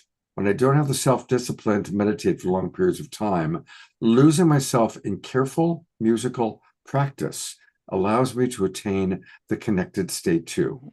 I attained samadhi when I was meditating hours a day when I first moved to San Diego, but I had to be isolated to achieve the state. I've strived to maintain the flow when I've been on stage in theater, orchestras, and live solo performances, but I do know that meditation is the key. Absolutely. And I want to give a shout out to Reverend Jeffrey, who first brought Dr. Kat into my awareness. So thank you, Reverend Jeffrey. Yes, thanks, Jeffrey. Thank you so much for all that you're doing. Thank you, I Scott. love Dr. Kat. She's the man. You don't know. She's so amazing. Thank you, Scott, for having her here. Thanks, Jeffrey. He's my biggest fan. I love Jeffrey. I'm second. Yeah, Therese is a pretty big fan too. Dee has been doing your Sunday morning group for a while now. Mm-hmm. Yeah. Yeah, it's been a joy having her. I love her. I love her art crystal. Show your art crystal. Hey, the art. Oh, it's underneath. It's underneath the t-shirt. You guys, you know what? We're way over, and we've got a lot of other people to get to today. So, Thanks, Scott. Thanks, everyone. Dr. Kat, thank you so much. Love you very, very much. Love you too. Bye. Okay. All right. We're going to get to our mid-show prayer in a moment, but I want to bring Teresa Collins on because Teresa's got something really, really cool that's going to be happening next weekend. Actually, our Saturday night show is going to be with Teresa, but she's also got something happening on Friday night with two of our favorite people. You've got an event going on with Dr. Sister Jenna and Tatiana Speed. So welcome back to the Awakening World, Teresa, and tell us about Global Coherence Day. Thank you. Well, I'm so glad that I came on for the last part of that. You know, I worked with Nassim for 7 years and helped to establish the Resonance Academy. So, of course, Jeffrey and Dia Teresa, we were hanging out in that for a long time. And it is so important in this time in our lives that we start to pay attention to things that are telling us the new story about who we are, and then place our attention inward so that we can embody that. But yes, Scott, so Friday, August 1st, is Global Coherence Day. This is going to be our 5th year of celebrating Global Coherence Day.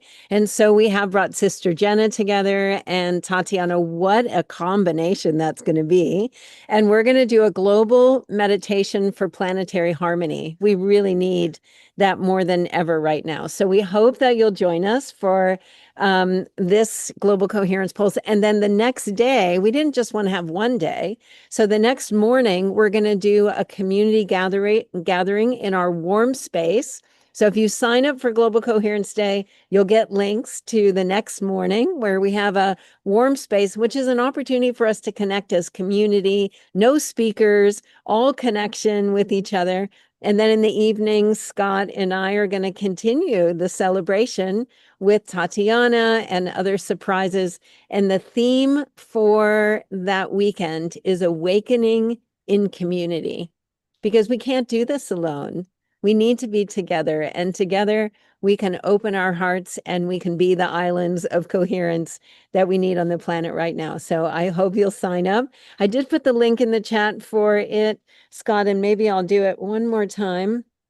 Yeah, pop it in Oh, right my glasses. I'll show it to people. Okay, great. All right. Well, I'm really looking forward to being all together. And please come. We need these moments where we join together as a community and pulse the planet with our love. And especially right now, boy, we need it right now. So Friday and then Saturday, a love blast. All right. I'm going to pop that back into the chat, please. And looking forward to working with you next Saturday. Thanks. Love you. Ah, love you too. Well, just one extraordinary woman after another on this show tonight. You know, we now are including prayer in our shows and kind of begin the transition as we move into the Mary Magdalene part. And to lead our prayer tonight, it's my pleasure to welcome back my friend and one of our favorite luminaries on the Global Peace Tribe, Eden Amador.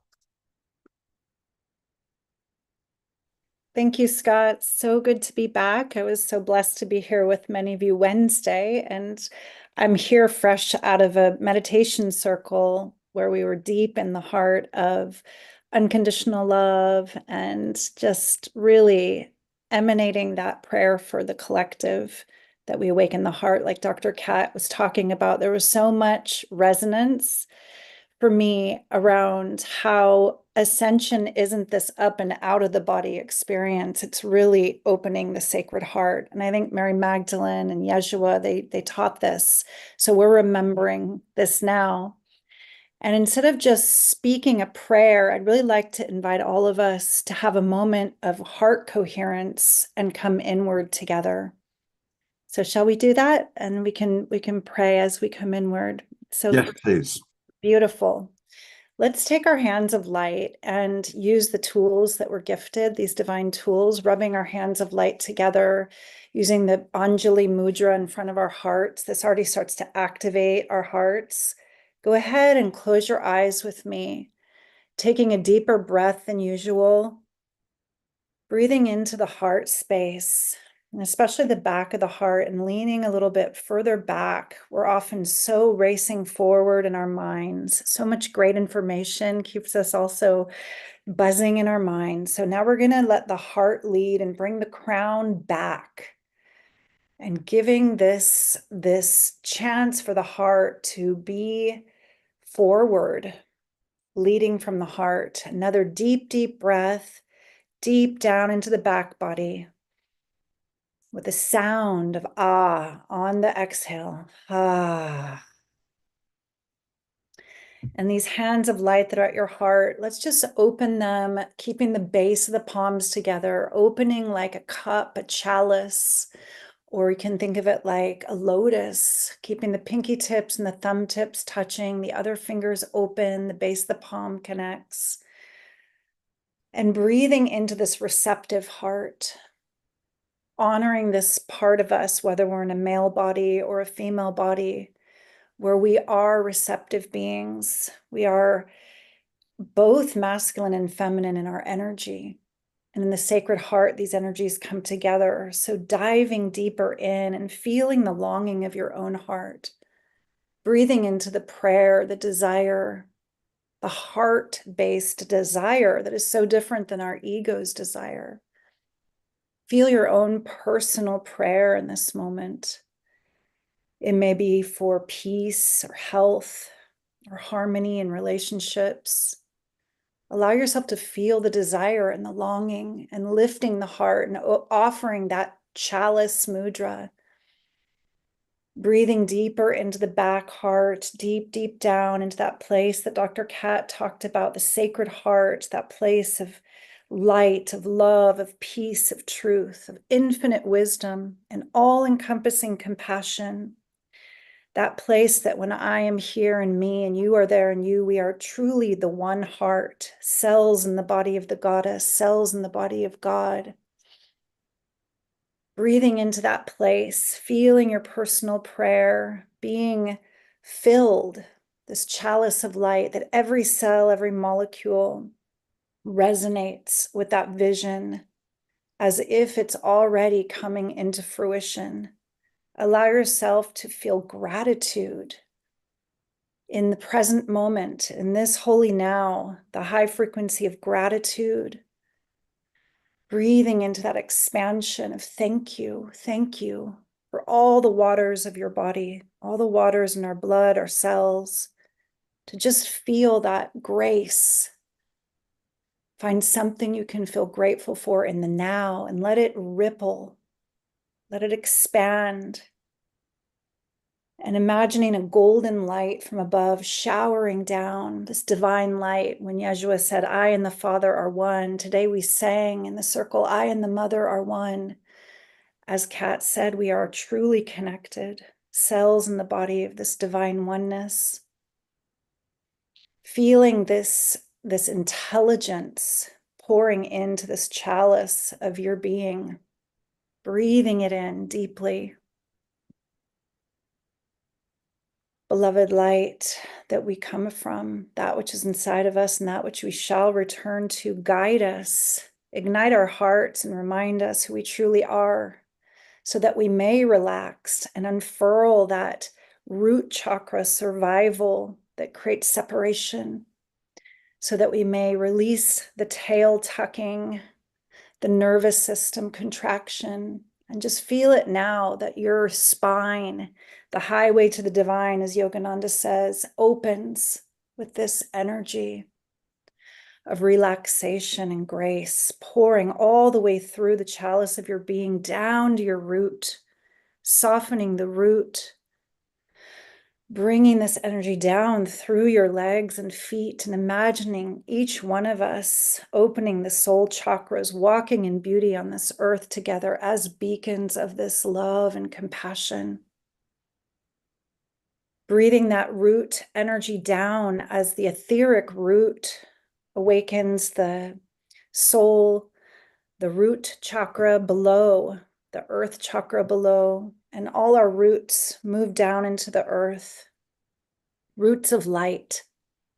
this interconnectedness all around the world, that we are here together in love, as love, for the one heart. Feeling the roots of our light connecting like a web for Gaia, for all the cells in the body of Gaia to know they are beloved, for the ones who act out and are hardest to love need love the most. Feel that chalice of your being overflowing from that fulfilled prayer of your heart in this moment. From that thank you, may all beings be happy. May all beings be free. May all beings awaken to know themselves as whole, as divine. May we remember when we look in the mirror that I am another you, you are another me. One more deep, deep breath. We press the hands of light back together and we bring them down to our womb space, our hara space, anchoring this prayer, this energy as the energy of our roots take nourishment and support from all the love that we can give each other in this community, this global peace tribe, and know that we're not alone. And we bring our awareness back to this body, this moment, this central channel, and we very, very gently begin to open our eyes. And I bow to you, beloveds.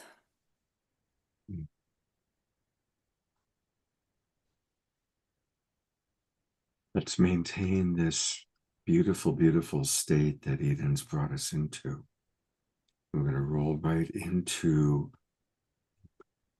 a song, especially from Pollyanna. And thank you so much, Eden.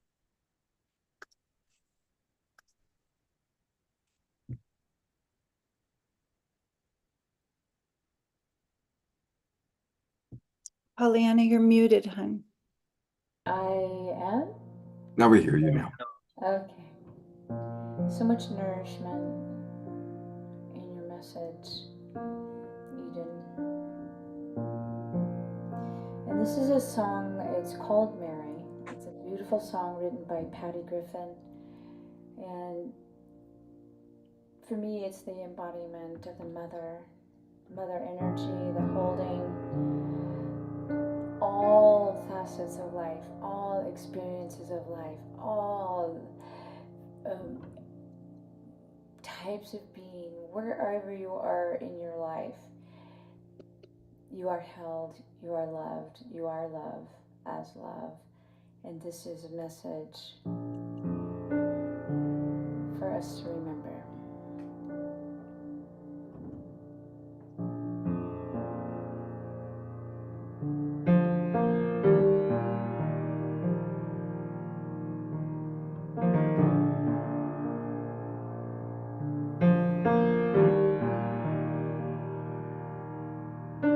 Oh Mary, you're covered in roses, you're covered in ashes, you're covered in rain, you're covered in babies, covered in slashes, covered in wilderness, covered in stains. You cast aside the sheet, you cast aside the shroud of another man who has served the world proud. You greet another son, you lose another one. On some sunny day,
Mary stays behind and starts cleaning up the place.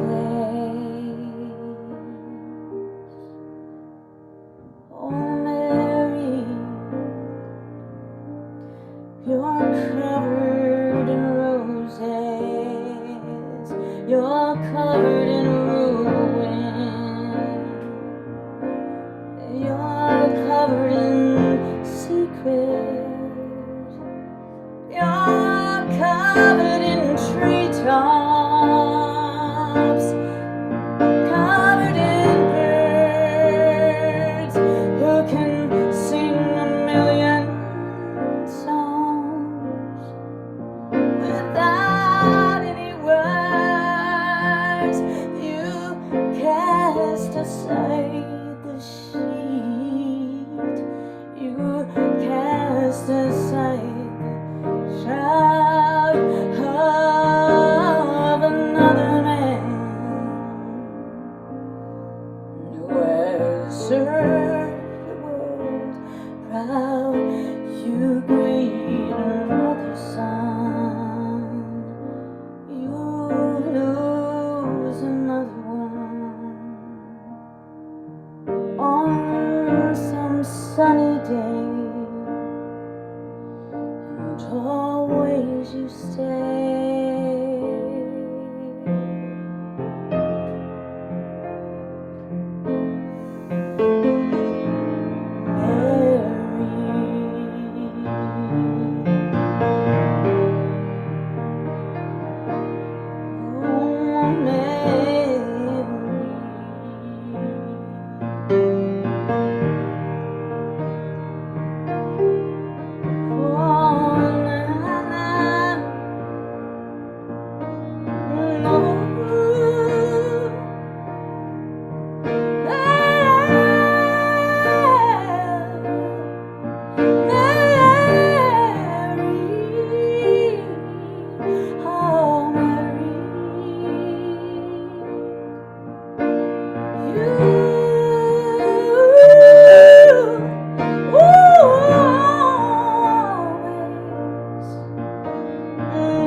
Read some of the comments that have come in because people are really blown away with that beautiful song. Susan Bloomquist writes, Pollyanna, I so enjoy your music and vocals. They're so moving and full of grace. Dr. Laura writes, Pollyanna, such a beautiful song about our dear Mary. Thank you so much. Ayada writes, Pollyanna, that was exquisite, sweet, rich, and deep. I felt a connection with Mother Mary through this song like never before.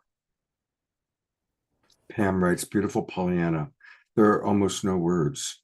Your music said it all. Thank you. Eden writes, so powerful, Pollyanna. My vocal teacher, you transmit so much soul. And Jeffrey Colbrook says, just wow, double wow. Shoshana says, so much soul in your song and sing. And Pollyanna does provide classes and works as a vocal coach.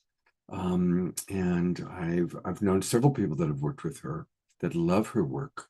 You can learn all about her by going to pollyannabush.com. That's her name, pollyannabush.com.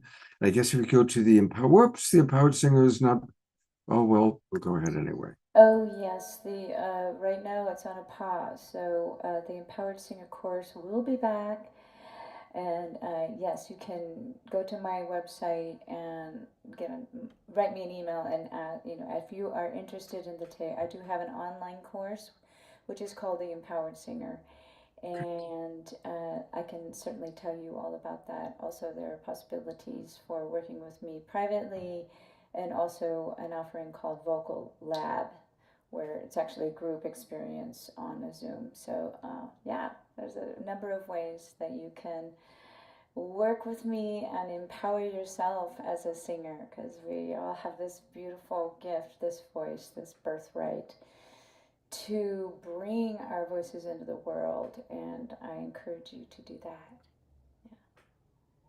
If you go to her website again, just click contact, and if you put in your information there, that probably is a good way to get started with Pollyanna. And Pollyanna, you've brought so much grace to our show tonight. Thank you. The back-to-back from Dr. Kat into Eden into you, it's like, wow, just a big, big wow. Thank you so much. Thank you. Well, speaking of Eden, I'm going to bring up kind of our Mary Magdalene team, if you will. Christy Michaels, of course, has been doing so much work with Mary Magdalene. Eden, of course, is, with the Sisters of the Full Moon. And then where 13 Moon Mystery School. Sorry about that. It's all good. I'm a little bit blown away after the prayer and Pollyanna. But here are three extraordinary women who all have a relationship to Mary Magdalene. And what I thought would be interesting is I'd love to hear from each of you how you perceive the parallel of the rise of the divine feminine in our culture and the rise of Mary Magdalene from being shunned and presented as a prostitute to understanding her as Yeshua's equal, and her medicine being as important as Yeshua's. So I'd love to hear from each of the three of you on that topic. Thank you so much, Scott. So good to be with you too again. We were just together for the Magdalene Revealed book launch, and wow, she's really getting her time this week. Magdalene Unveiled. Magdalene Unveiled. Yes. Yeah. She is being unveiled. Yeah. Yeah, it is powerful time. But we all have the consciousness now to receive her too. So we've been doing our work. Like I loved what Dr. Kat Lewis was talking about, this learning how to access the field. That's what we've all been engaged in. And so now the field is meeting us, right? Magdalene's coming out and connecting with us. We're all being touched. Yeah. And Scott opened us up by saying now she's being honored as Yeshua's equal. And my heart is like, let this ripple in our little pod of the awakening world that's growing. This might be a new aha.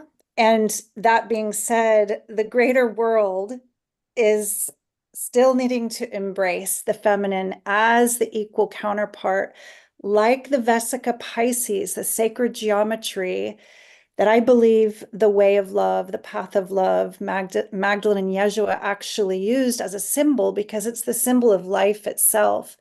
It is the symbol of harmony and balance. It is the sperm and the egg, the yin and the yang of it. It takes two to come together to create that sacred third, which is life itself. And that symbol has been kind of, in the mystery and not as well known as the Catholic or Christian cross, which in my mind is not such a sacred geometry in the sense that it raised the feminine axis, the immanent feminine axis, away from the earth and shortened it. And that's been the power in dominating patriarchal control on the planet for thousands of years.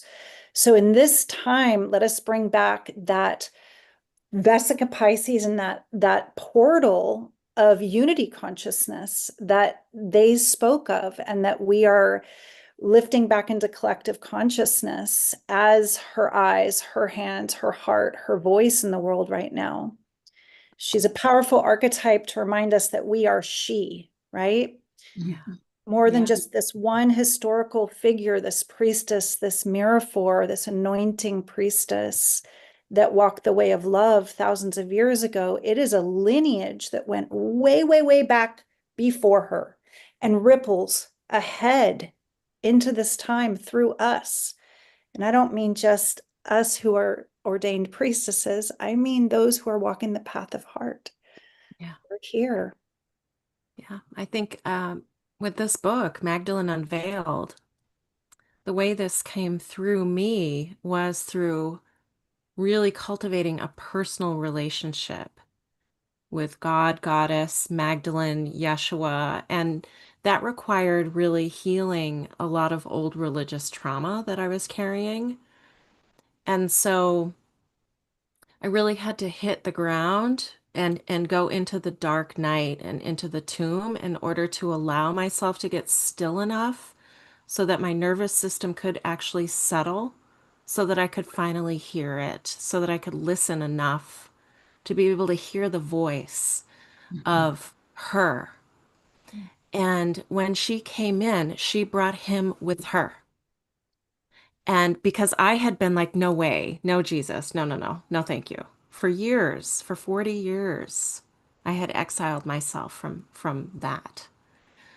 But Magdalene opened the door back up in my heart to be able to heal and to be able to feel myself as a divine child of the Creator, as one in this field of love, as part of that, and as a vessel of that.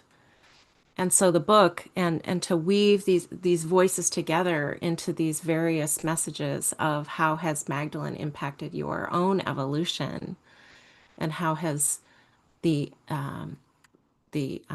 qualities of Mary Magdalene that she represents, both historically and also energetically and archetypally in our consciousness, how has that shifted your relationship with your own heart and thus with other people?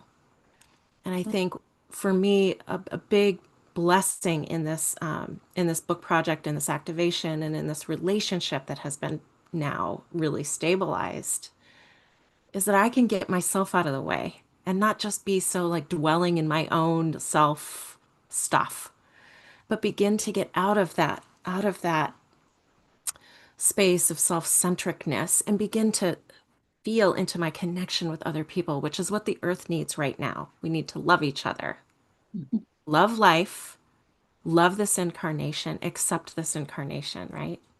Mm-hmm. And then that is healing. So beautiful, Jane. Beautiful. Yeah. There's a question that I think is a really good one for all of you. This is from Dr. Laura, and she asks, how do you blend the energies and the stories of both of the Marys together? Mother Mary, Queen of the Angels, the divine feminine partner of Archangel Raphael, a higher spiritual being, well before she became the mother of Jesus. So there's that mythology. And then Dr. Laura writes, I feel that the two Marys were really there for each other, as well as for Jesus, also known as Yeshua, while Yeshua was still alive. I see it as a seriously high-level trinity. So, yeah, what are some of your thoughts about that? Every year, I'd like to dive in. yeah, I can speak to that. Every year we do a Magdalene Moonrise Easter service, which, Easter is typically the sunrise service, which is to honor the risen Christ. Now we offer the moonrise service, which is to honor the risen divine feminine, the feminine Christos, the Holy Sophia Christos, which is what Magdalene was. And so by raising those two up, you have to have Mother Mary there. You have to have the Black Madonna there. It's a trinity. They all work together, and they were incredibly wise women. They all knew what they were doing. When she brought that alabaster jar in to anoint him, It wasn't like she just walked in and said, I just found this jar on the side of the road. I don't know what it's for. I have no clue.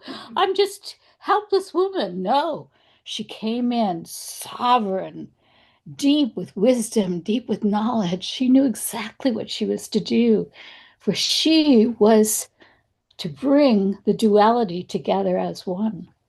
He's the patriarch. He's been up here, right? And the divine feminine's been this blip on the radar screen, barely even noticed. So she rose up, she comes in, and she anoints him and joins in oneness with him. The Heros Gamos, the bridal chamber, the marriage. And so then the doors open, and all of a sudden, consciousness is rising.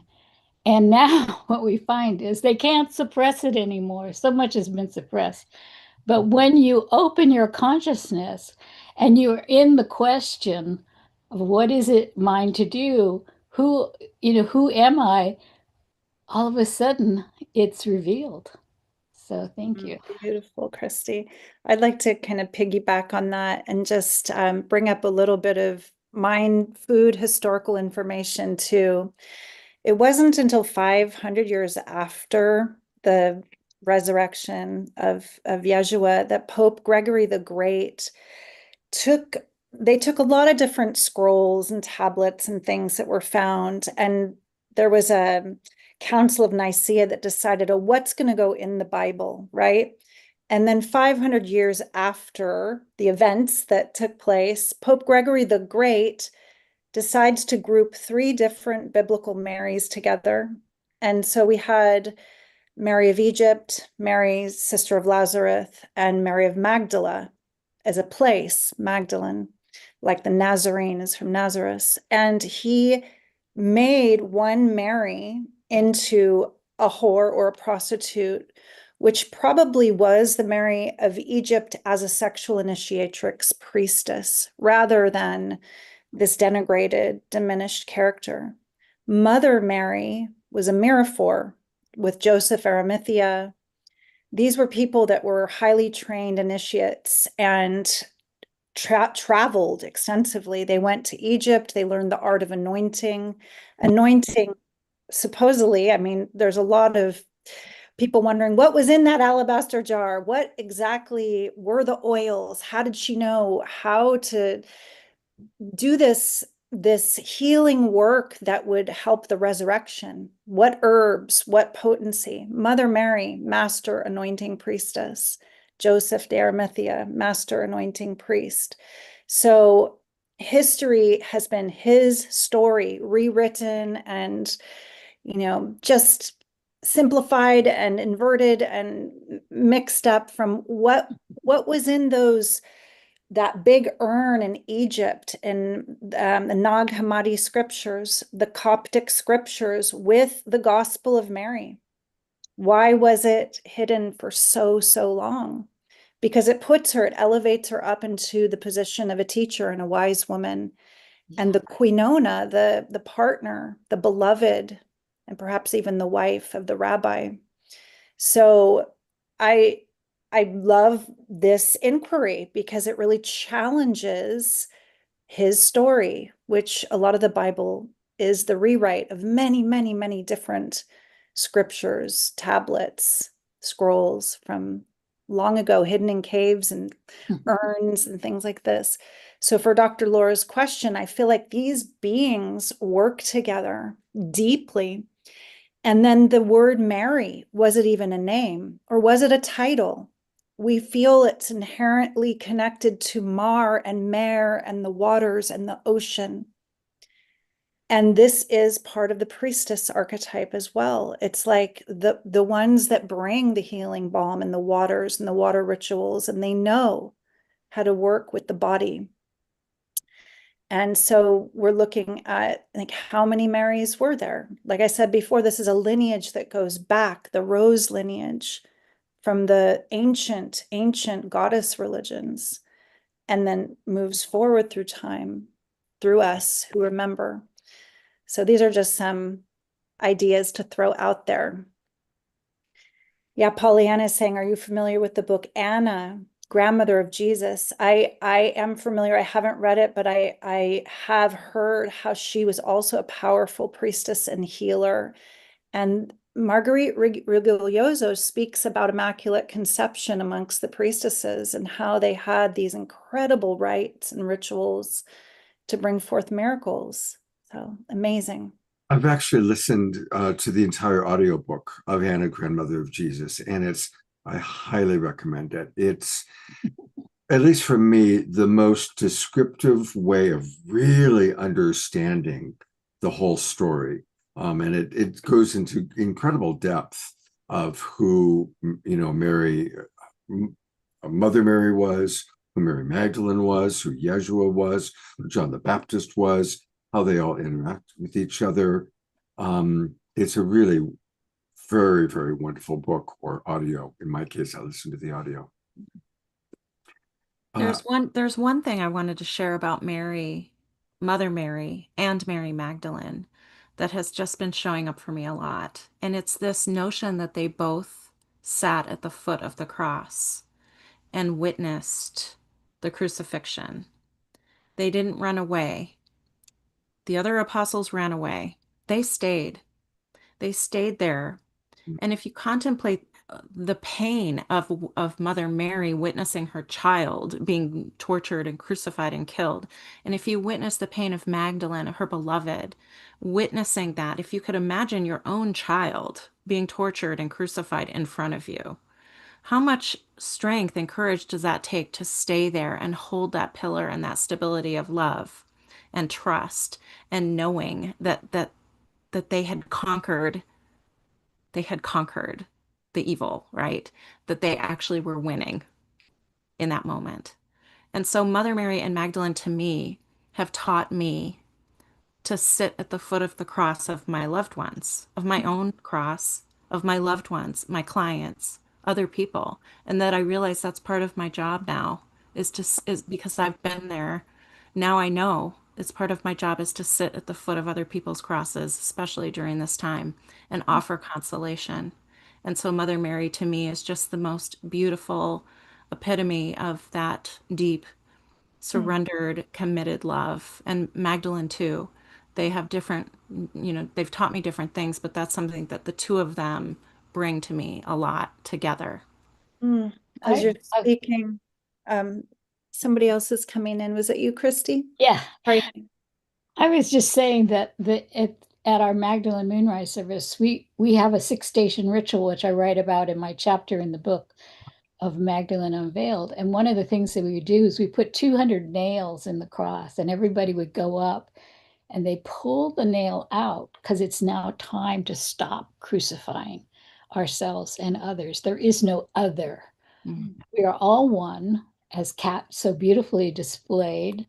We're all that same life-loving field of energy of love sourced from the one.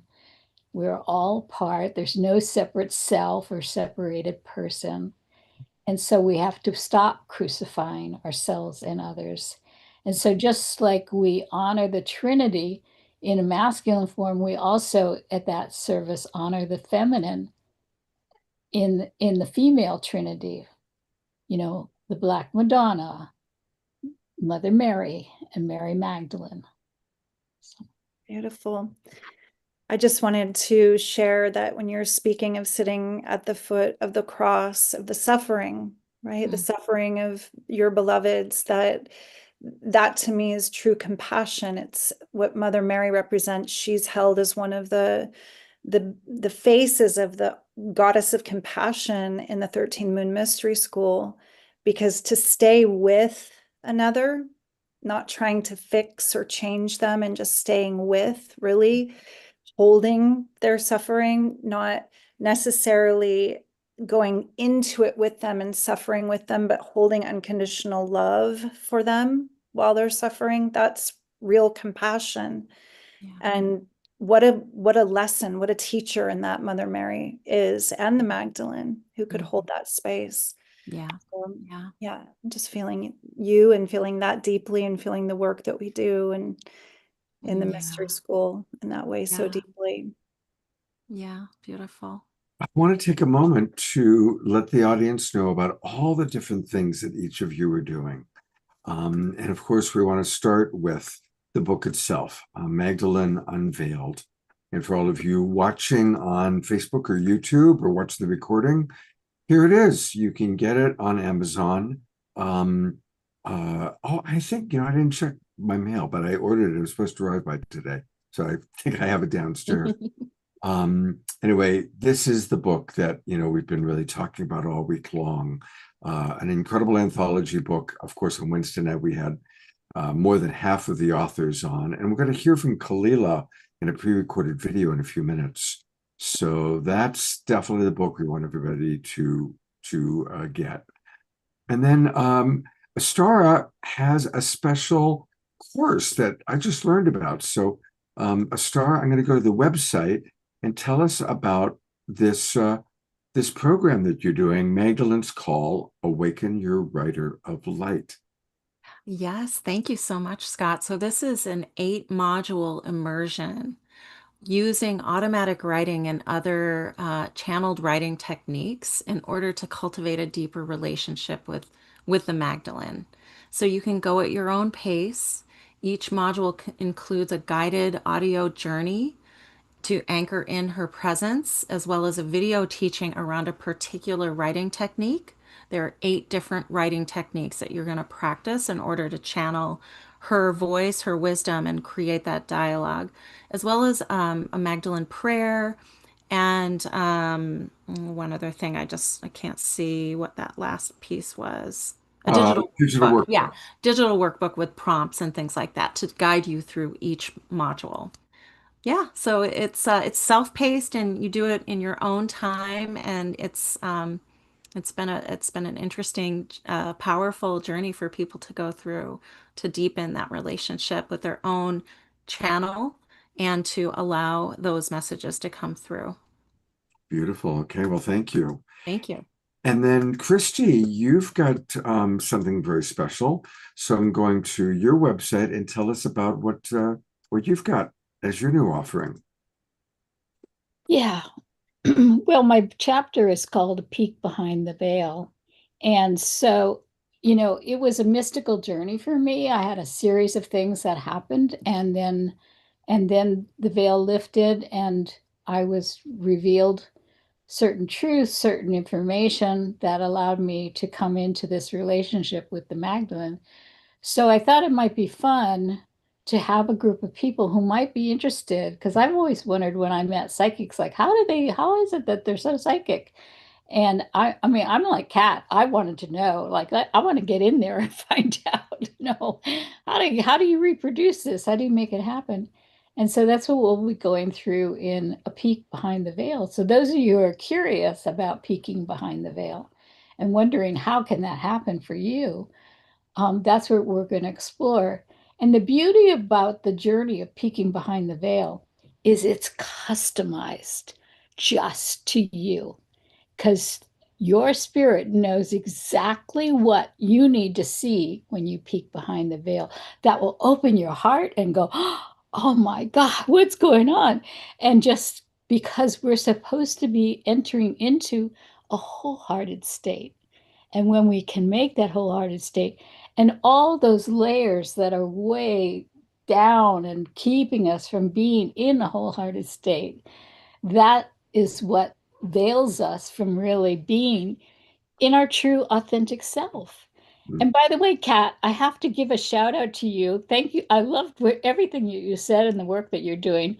But the Gospel of Mary Magdalene has the full quantum physics in there. She tells the whole journey about quantum physics and what is matter. And that's one of the opening lines on wow. page 6 in the Gospel of Mary Magdalene. And I've done a deep dive into the correlation because it's a very short book. And some of the sentences we have missing fragments and stuff.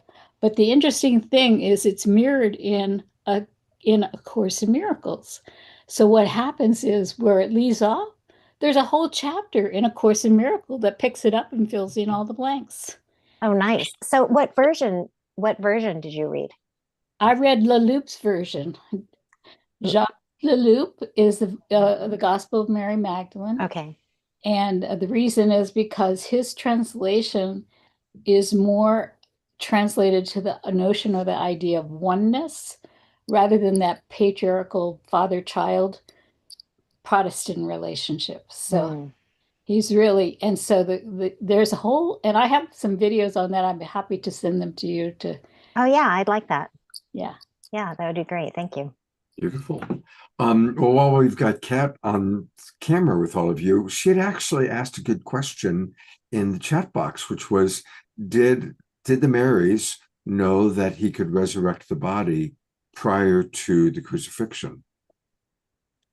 My sense was that they were in deep preparation of this. Yeah. There were tools that they had, both inner tools, meditation, adept, initiate tools.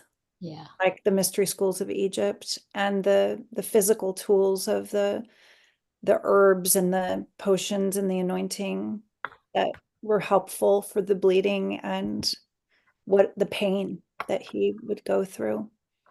Yeah. Exactly. Yeah. I mean, my understanding of being able to resurrect the body would be that it's really, we have to start to understand time too.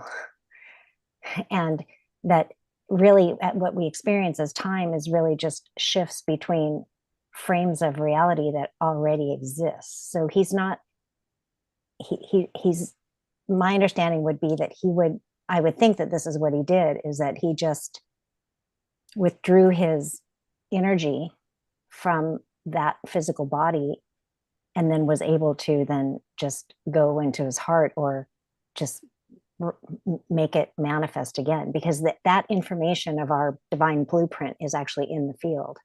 Mm-hmm. There's actually a documentation now with Sri Kaleshwara where he translated the palm leaf manuscripts that are thousands and thousands of years old, and it talks about the technology. And you remember in the La Pietra where Jesus is draped across the front of his mother's womb, and his womb center and his mother's womb center are connected. They're like in sync with each other. And she was the one who was the master, according to Sri Kaliwar Shara and his teachings, that she was able to take him back through the cosmic womb to the cosmic mother.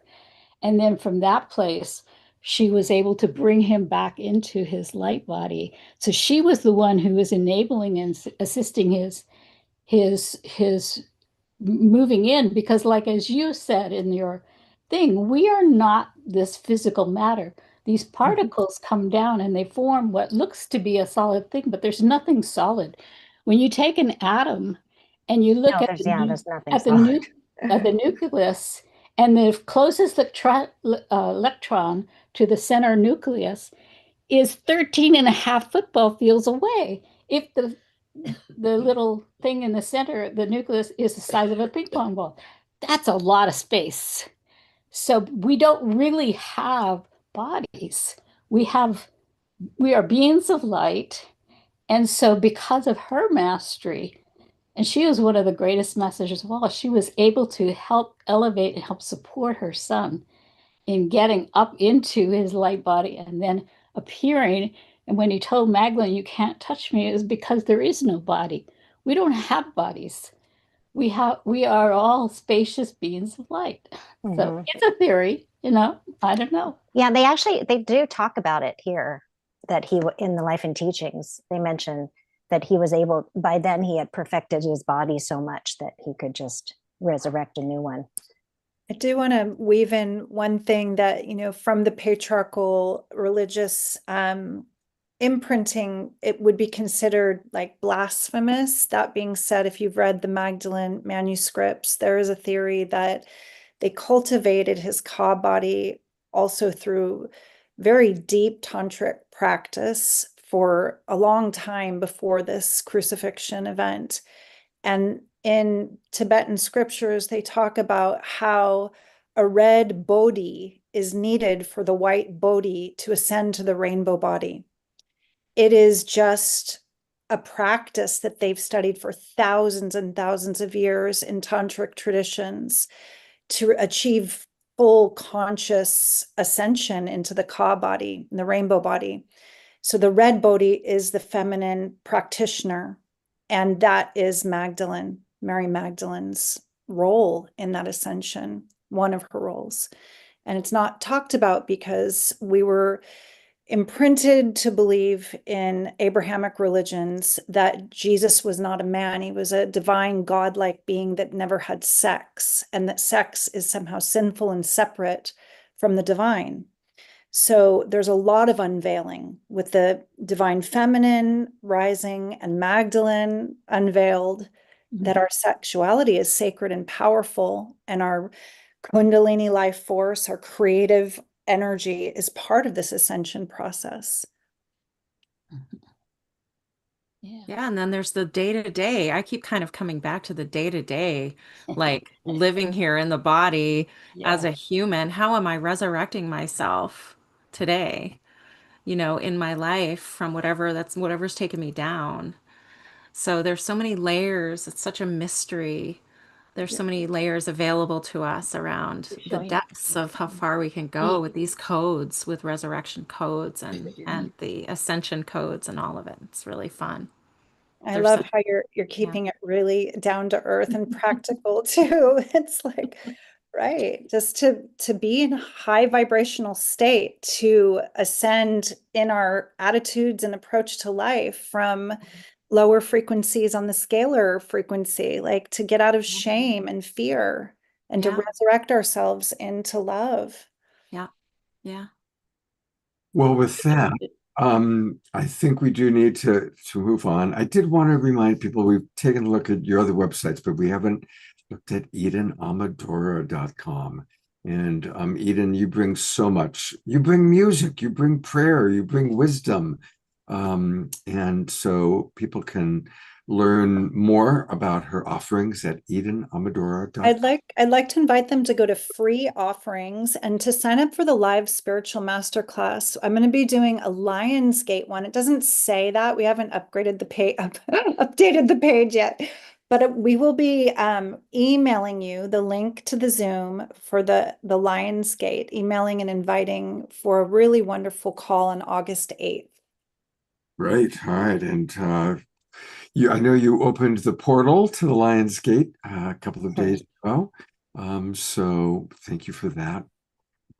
And we are about to go to a pre-recorded video with someone that I know that you have a lot of fondness for, Eden. So while I've got you on camera, what would you like for our audience to know about Elaine Doty, also known as Kalila?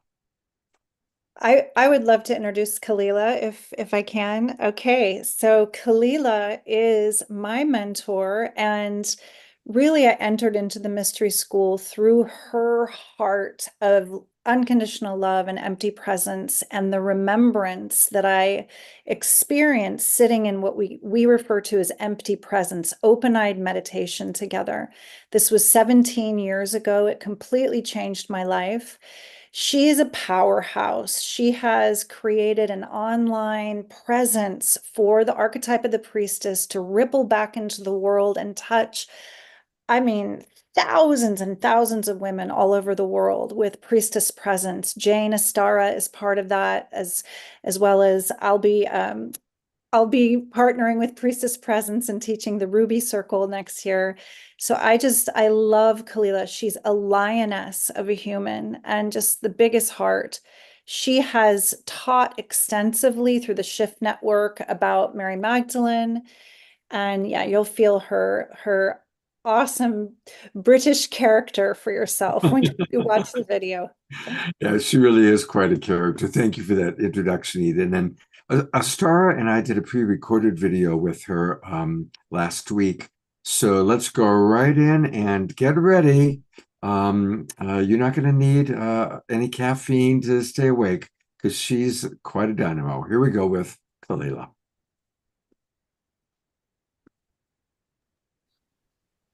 This is really exciting. Astara and I are in a Zoom room with Elaine Doughty, who's in Glastonbury, leading a retreat with 30 other priestesses, and they just came back from the Magdalene temple. So she is oozing with Magdalene energy. And to share a little bit more about how magical this moment is and to have a chat with her, I'm turning it over to you, Astara. Thank you so much, Scott. Oh, Kalila, I'm so honored to have you here with us. And I just want to invite us to take a moment of gratitude for your presence. And I'm going to start to cry probably because Elaine has been my mentor for over 10 years. Elaine ordained me in our lineage as a priestess. Elaine was a catalyst for this entire project to come through. In fact, a year ago during this time, I was on the anointing table being trained and receiving anointing from Elaine when the Magdalene and Christ showed up on either side of my shoulders, and she whispered into my ear, "Beloved, it is time. It is time to call them home, call them together. Just make the offer. Just do it. Don't make a big deal out of it. Just do it." And it planted the seed, and that seed blossomed into the beautiful project now of these 33 authors, amazing stories and voices being showcased in the book. So I am just so honored to introduce you, Elaine, as the focalizer of the 13 Moon Mystery School, the founder of Priestess Presence Temple and the Rosa Mystica Mystery School.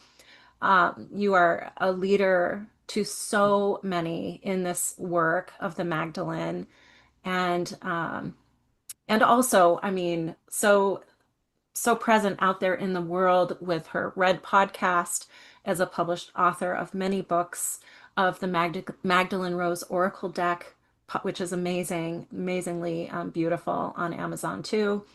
And I could just go on for hours, but thank you so much for being here and for being my soul. Oh my goodness. Well, you know, I feel like the goddess is weaving us, the Magdalene is weaving us, because as you said, right in this exact very moment, I am sitting in Glastonbury, having been working all day, anointing 30 women who have received and been Christed by the Magdalene holy oils. And the fact that we are here about to step into this extraordinary offer out into the world of this book that brings together all these different voices of the Magdalene and the rising up of this divine feminine consciousness and this collective archetype of the Magdalene is extraordinary. And I remember the moment, Astara, when you were sitting, you know, like in Glastonbury and having this idea, and then in my kitchen at the kitchen table with me, and we kind of plotted the whole thing out, and we're like, well, you should do it, just make it easy, make it happen. She wants it to happen, and here we are a year later, and it's burgeoned into this extraordinary offering. So I'm so excited to be part of it, my love. So honored. And Elaine has contributed the foreword as well as a chapter to the book called Magdalene Apocalypse. Yeah. And Elaine, would you like to share about that chapter? I mean, it is just so powerful. I will. Yeah, well, you know, when you came to me with the name of the book, and the name of the book is Magdalene Unveiled, right, which is just such an evocative title. I was sitting with that word unveiled, and I realized that the Greek word apocalypsis, right, which is our word apocalypse, means the unveiling or the revelation. And it's a very high spiritual term, really, for a level of awakening, of seeing through the veils of illusion, seeing through the third dimensional world that we're living in to a different possibility. And so I started to play with this whole notion of what it is to have a Magdalene apocalypse, the revelation of the Magdalene. And I was just recently speaking with my dear friend, Andrew Harvey, my beloved, and we're very on fire with this idea of the Magdalene Pentecost and her arriving and being celebrated. And I think for me, what I was really writing about in my chapter was the ways in which the Magdalene has been there for me in some of the darkest moments of my life. And you know this, Astara, because you've known me for a very long time. But really, I've had a few dark nights of the soul in the last 10 to 15 years that have really catalyzed my priestess path, my path into the Magdalene, and my personal path of healing and liberation. And so my chapter, The Magdalene Apocalypse, framed the apocalypse, both as our personal initiatory journey through a deep dark night of the soul, but it also frames it as the collective deep dark night of the soul that we're all going through as a collective in this current moment where we find ourselves bridging this world of a system of patriarchy that's faltering and staggering and dying, while simultaneously holding that place where we are accessing into the rebirth of something new, something that's going to be so magnificent, and it's awakening of the divine human, the divine heart, the love. So we have our individual journey, we have our collective journey, and my chapter kind of spans both of those. But really, it talks a lot about this idea of what happens when we become unveiled to ourselves, when we have the deepest level of revelation, where our false masks and veils get removed. And usually, as you know, Astara, very well, this doesn't happen through, life's easy experiences. It happens when we are really challenged. And so, the last 2 or 3 years, I've been very challenged with some pretty difficult health situations that I've been dealing with. And the backside of that, the deep side of that, has been that my pathway into understanding the way of love and really embodying the way of love as I have come to know it through the Magdalene has also been greatly deepened and really gifted to me. And so my chapter really follows my personal story of the last couple of years of being dismantled, along with the collective dismantling that's also going on. So yeah, we're all being unveiled, and Magdalene is being unveiled within us. And I think that that's why this book is so powerful, because I think it's speaking to this moment. And I think you really tuned into something, Astara, from the collective. They're obviously taken off because we have so many authors sharing so many stories. And by the way, all of the stories are just extraordinary. I have had the great honor of checking out and reading a bunch of them, and they're really just beautiful. Beautiful. Thank you. Thank you so much for sharing that. And I know how you have journeyed through the underworld with the Magdalene, and my journey has echoed that in many ways. And your way showing has allowed me to sit underneath the black veil with the Magdalene, moving through grief, embodying this frequency and choosing love, literally choosing this path, which is so different when it becomes an embodied choice as opposed to a mental Isn't it though? Isn't it though? Yeah. I was talking about that today, around the choice to walk as love, as an embodied vow and state, and how different that is than the idea or the concept of love. And for me, that notion of what does it really mean for us to walk as love is at the center of the Magdalene path. And it really is a deep daily practice of asking, where did I fall out of love today? Where did I not speak from love, act from love? And a deep inquiry as to what love even is. And I think that that's at the heart of the Magdalene path, is that we have an assumption that we understand what love is. And what I've discovered in my many years of traveling this path is I had no idea what love was, really. Yeah. Right. The petals just continue to blossom open and more layers become available. And wow. And I think for me, to this journey with Magdalene as a form of the Dark Mother has helped me to embrace the dark as a huge part of my experience, and finding gratitude for it, and knowing that that's where I need to venture in order to find more light and to expand again, and to be able to hold that space for others. Yeah. Thank you. Yeah. The black veil. I'm glad that you brought that up, because really that to me is the dark night of the soul, takes us into the black veil. And the black veil is a place that we have been taught to be scared of. We've taught to resist it. We've taught to fear the dark mother, or the darker faces of the feminine, right? They've been reviled, and those are the parts that have been really shoved aside and shamed and humiliated and castigated over the last few thousand years. And yet there is something so powerful about being willing to go into the dark, and to really be really undone. And I think we as a culture are going through that right now. I think that we're in the dark night of a soul, and we collectively are being asked to let go of and to be willing to midwife and death, right? Be death doulas to a way of being in a culture that we know no longer works. And that, I think, is why the Magdalene is so powerful in so many of us. You know, many people ask me, you know, well, do you mean Mary Magdalene? Are you talking about Mary Magdalene, the person?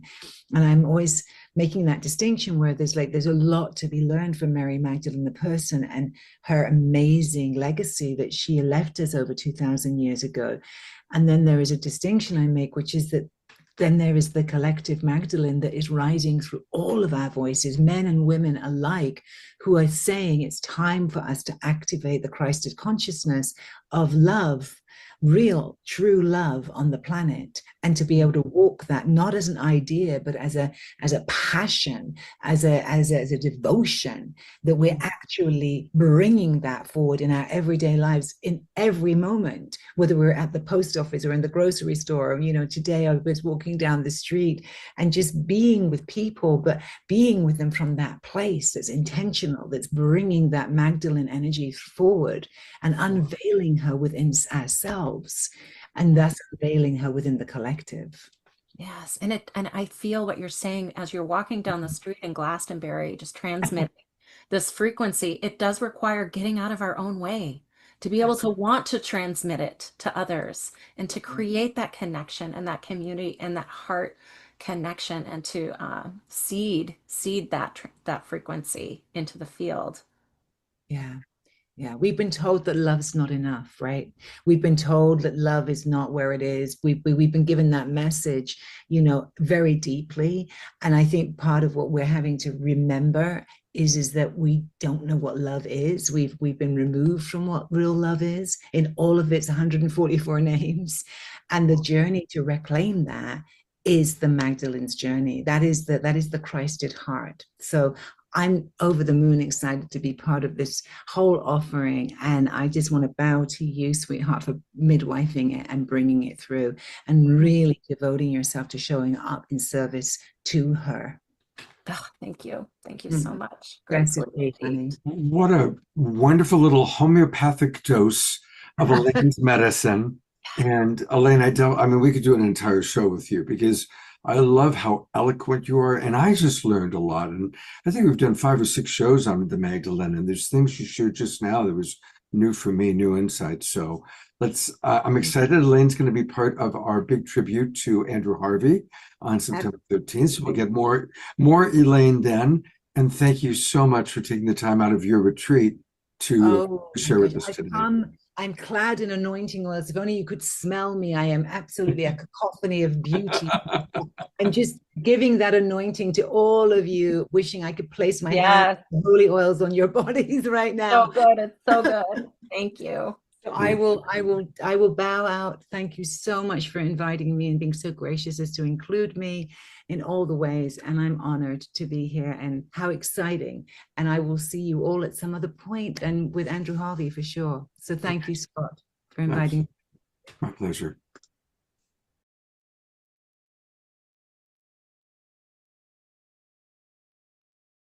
I should unmute myself. Well, Astara, that was really so good. Thank you, so Scott. good. Thank you for sharing her. She's something. Yeah, absolutely. She really is a beacon. Yeah. Absolutely. Well, speaking of a beacon, our beacon of light, known as Omashar, is how we like to open and close our shows.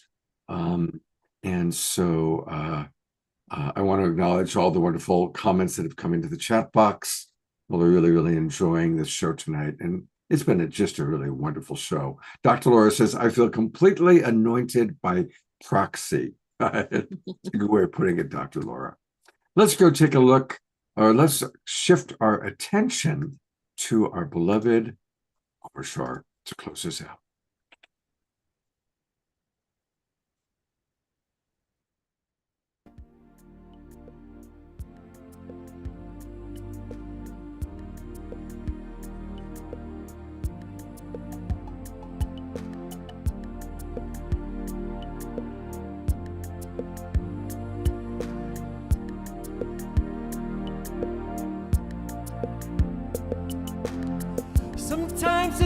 feels so hard to move along, saying goodbye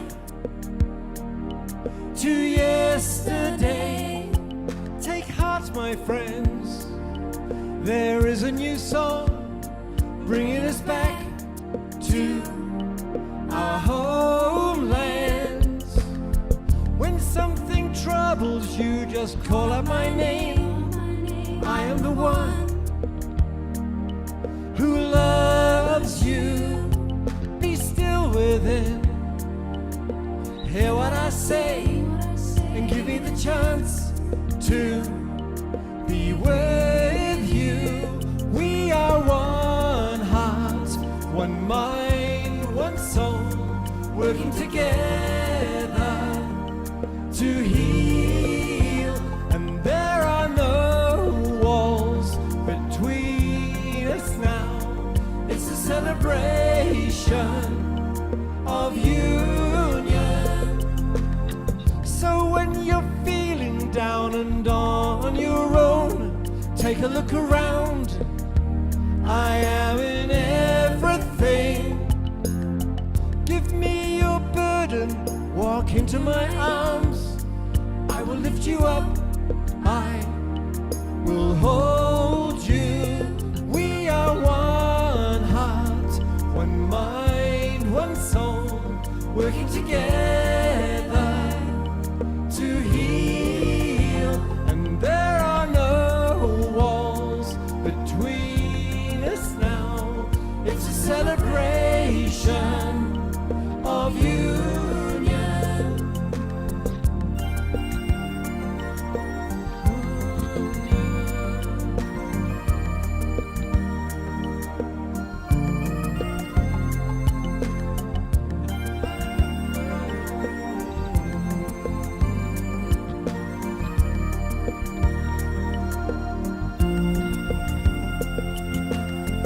We are the ones who hear the new voice calling us home to freedom. Fear not, my friends, this is a new place full of new joys and happiness. Yes, we are one heart, one mind, one soul, working together to heal. And there are no walls between us now. It's a celebration of union.